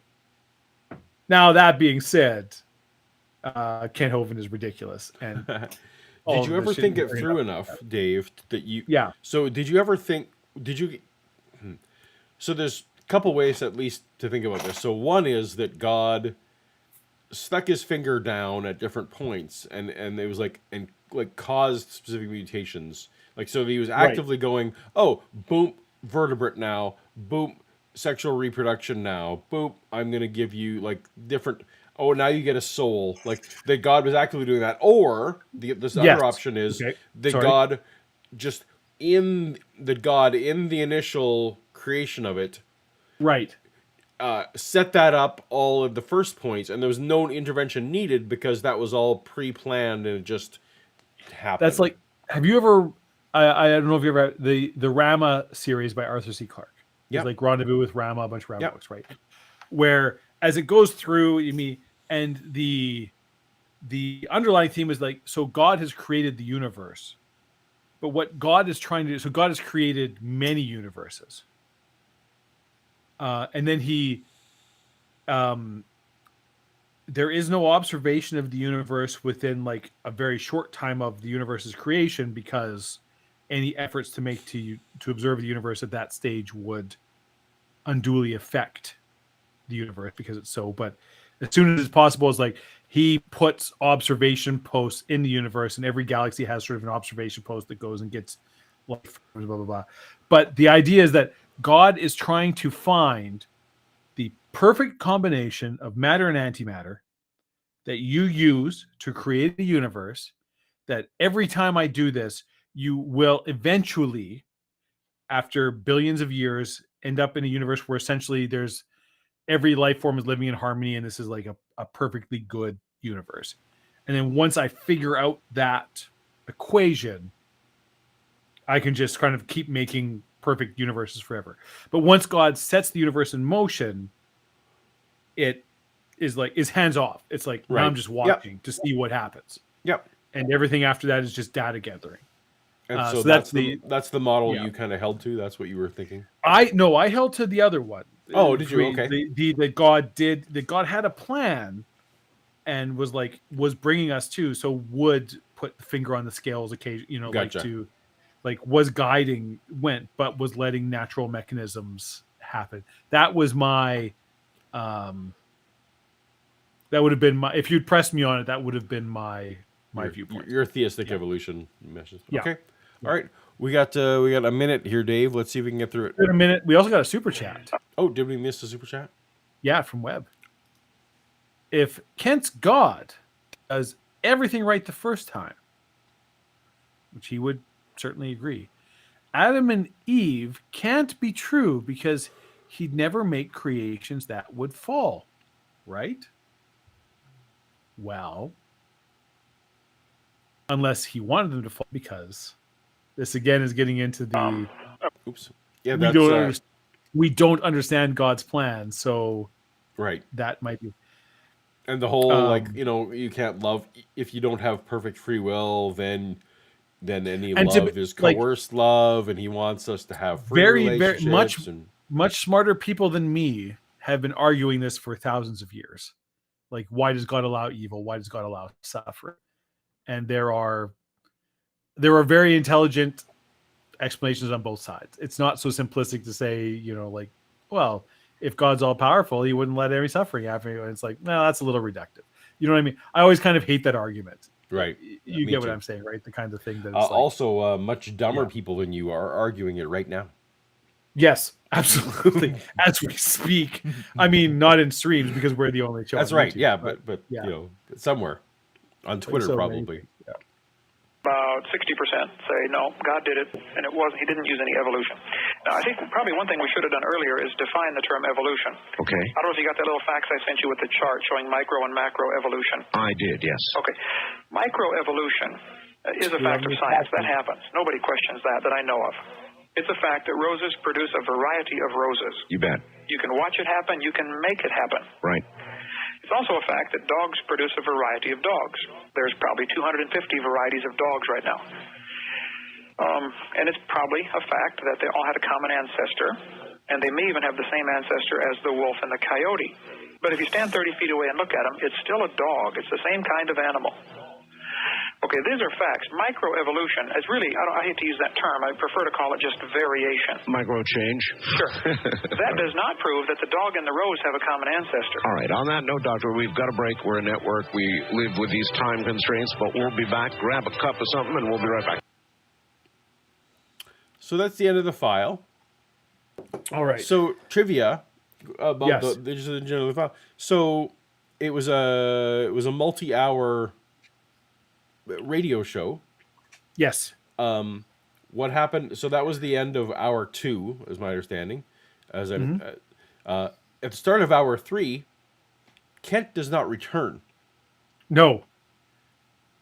So we don't know what happens between what you just heard. Yeah.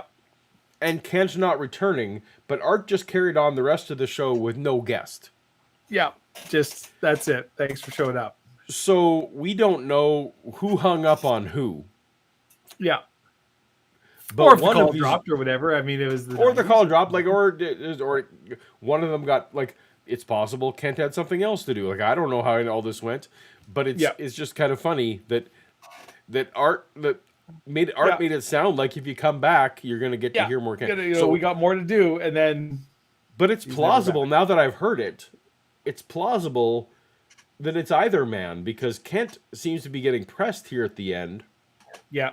On that theistic evolution should be something he should get on board for, and the couple of callers they had were not on his side. Mm-hmm. Or Art got fed up or bored. Yeah. And it's you're not going to talk about anything. Anyway, so let us know in the chat, who do you think hung up on who? Did Art hang up on Kent, or Kent hang up on Art? And I think... I got a thing I got to deal with. super quick. Okay. Someone All right, go moves. for it. I'll be right back.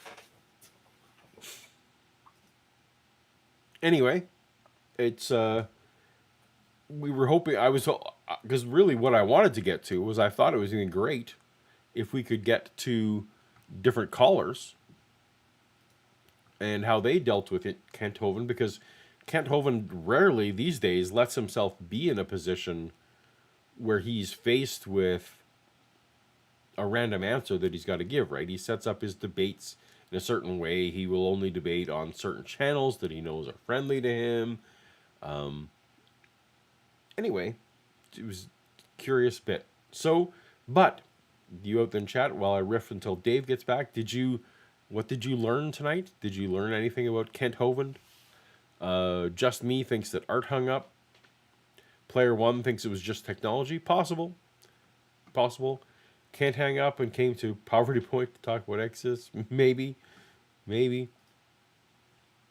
Just Me says, keep going, Paul. Well, so here's the other thing. So the other thing for the chat to know is that, and maybe this plays into it, at some point, several years later, Kent does come back on the show. Dave was able to dig up a second appearance by Kent Hovind, so it can't have been so bad. I'm back. I was just saying that you had discovered also that there is a second appearance by Kent Hovind. In the 2000s. I can't remember And so the it exact can't have been so bad that they burned all bridges. Whoever hung up on who. Yeah, whatever happened. It's I feel like both men do so many. Kent, according to the start of the introduction, he does 700 interviews a year at that point. 700. 2 a day. And that Art is doing, 5 shows a week at this point. It's possible that each man probably just forgot about each other and what each other stood for. That could also explain a second show. I don't know. But so I'm asking the chat, I guess, was this interesting enough to have Kent to us or do the second appearance by Kent Hovind sometime in the future? We would take a break for a while, obviously. I mean, I feel like in the fullness of time, we will. In the fullness of time, maybe. In the fullness of time. One of my favorite phrases. But so the show's done, Dave. And as you know, when we do manage to make it to the end of the show, that we like to perhaps have a joke if you have one. Oh, Paul, have I got a joke for you tonight? Oh, you got a joke. You got it. Before we get into a joke, is there anything else we want to discuss or talk about or? No, we're not talking about Foundation. I gotta go watch Foundation so that that's what you'll be doing. So that we can talk about it off camera, so we don't have to spoil everybody. That's right. I will just say, season 2, episode 1, thumbs up, thumbs down. What's your? Give me. That's all. Just thumbs up, thumbs down. My stalling makes you say that it's probably not a conclusive answer.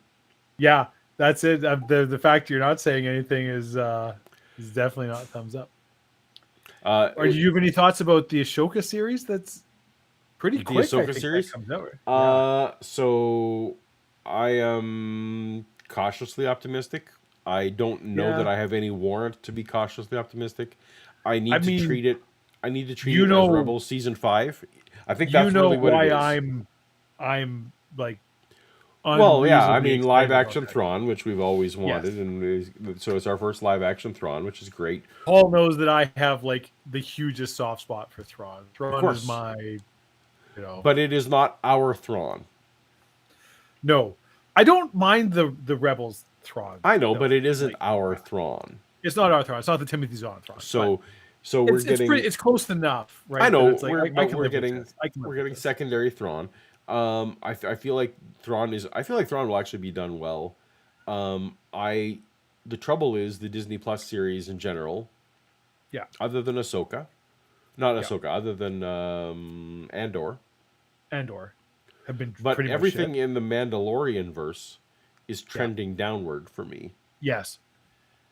And I would say pretty much every TV show Disney does. Like it's not good. It's not trending in a good direction, right? No, I don't know if you're watching Secret Invasion, but I've only watched the first 2. But it's it's a giant meh. Yeah, like eventually I'll watch more, but it doesn't make. I'm just like, nah, whatever. So I might not ever watch it. so like It's I sad. actually don't think I'm not ready to be excited about Ahsoka, even though I'm cautiously optimistic, but Yeah. excited is too far because I don't want to get hurt again, Dave. I can't help myself because Thrawn's in it. So Well, but that's the part that could hurt me. Like the Boba Fett series ended up doing more damage to my psyche than it needed to because I've they never took been a away- huge Boba Fett fan. So that I know, but I always was. He was always my favorite character. So they took him Yeah. and they and then it just Made made it him terrible. take a lot of naps and schedule a lot of meetings. That's right. So Yeah. All right, we need the joke, Dave. All right, that's enough by my Sci-Fi Con. Yep. Um, We missed the super chat though. Hold on. Did we? Yes. Melody Kate. Art does not suffer fools. He hung up. He often does, Melody. The truth of the matter I is- suspect that's probably the case. I suspect he was like, Yeah. I don't need another hour of this. But yeah, this is going nowhere, and this is Yeah. nothing. Yeah. all right, joke. Joke time. Okay, we need a joke. Okay. A young man, Paul, walks into a pharmacy. Okay. He's looking very awkward, very shy. He looks very uncomfortable looking around. And so the pharmacist comes up to him, says, can I help you? And this young man, very young, says, yeah, I need to buy some condoms, but I've never done this before. I don't really know what I'm doing. And the pharmacist says, that's understandable.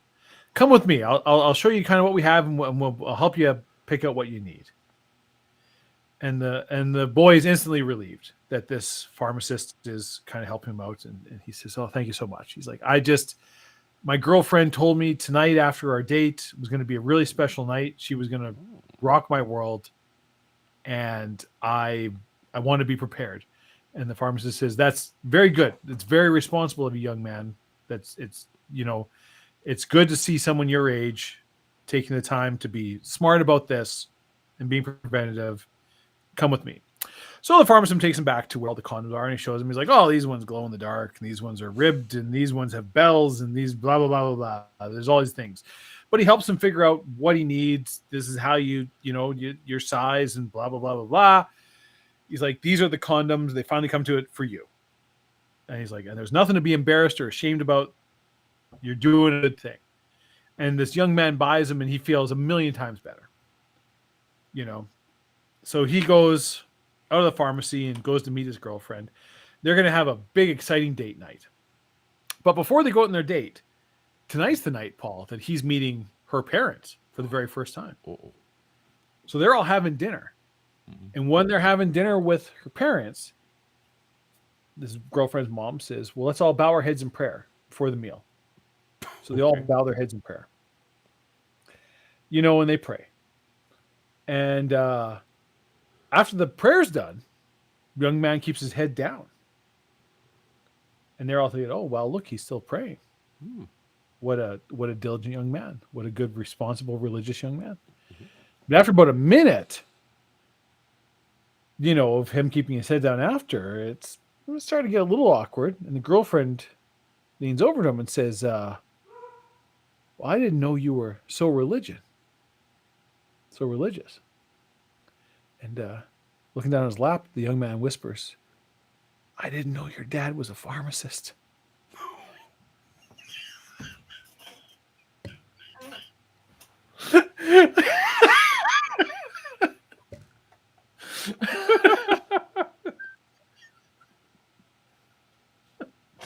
Oh, Yay! That's a good one. I like that there you one. go. You like that one? That's a good one. Yeah. It's for the whole family.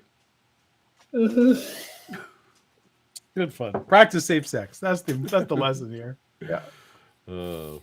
We have one more super chat to get to before we close. Yes, out we the do. evening. From And just me. It's a bit of a. Al, Paul, let me ask you. Why does Alf show up randomly? Well, you see, we've been experimenting over time with various No, alerts. Let's not say we. Don't throw me into this. I have been experimenting over time with different alerts, and I opted that some of the things weren't special enough to get the facts treatment. So, but special enough meaning that I just wanted some differentiation. I wanted some variety, and so I decided that the member style alerts should have something different. And the only animation I had on hand that was ready to go was the Alf animation, because I'd tried it prior for some other things. And so members got the Alf. And I like Alf. Alf is great. I'm going to throw this out in the chat right now. Yep. There's no prize. This is just my personal, I will be in awe. Who in chat right now can tell me what Alf's real name is? First and last name. Anybody? Anybody out there? Throwing it out there. I assume you, Paul, you don't know. I assume. feel like, oh man, isn't it Shumney? Shum something? Am I don't remember. Scuzzbopper is very close. It's one letter off. Gordon Shumway. Oh. Gordon Shumway. Yeah, with So an I S. was Shumway. I was on the right track. You were right. You were in Shum. Shum Yeah, something. Gordon Shumway. Yep. All right. Do you remember the Alf cartoon that existed? I for do. a time? Yeah. No. That was back when everything was also a cartoon. Take us into That was in outer space. Because there ain't nobody like you in the Melmacian race. I'm sorry, Bella. I don't know if you can hear. I don't know if you guys can hear the thunder that's happening over here. Oh, and Bella doesn't like it. And Bella's now up my butt, as we say over here. Yeah, it is. Yep. So I'm going to think it's about time. It's about that time for the show to end anyway, Dave. Round boat that time. So thank you, everyone, for joining us. We appreciate you. We do so very much. And we will. We're really glad to spend time with you. That's right. And we will see you next time. Peace. Later. And that's the end of our show. Is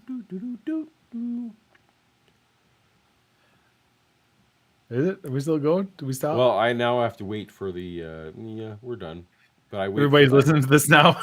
No, this won't ever happen because there's a reason why I do this, because it's my visual cue that I can I can end the stream. Because I realized later I was ending the streams too early.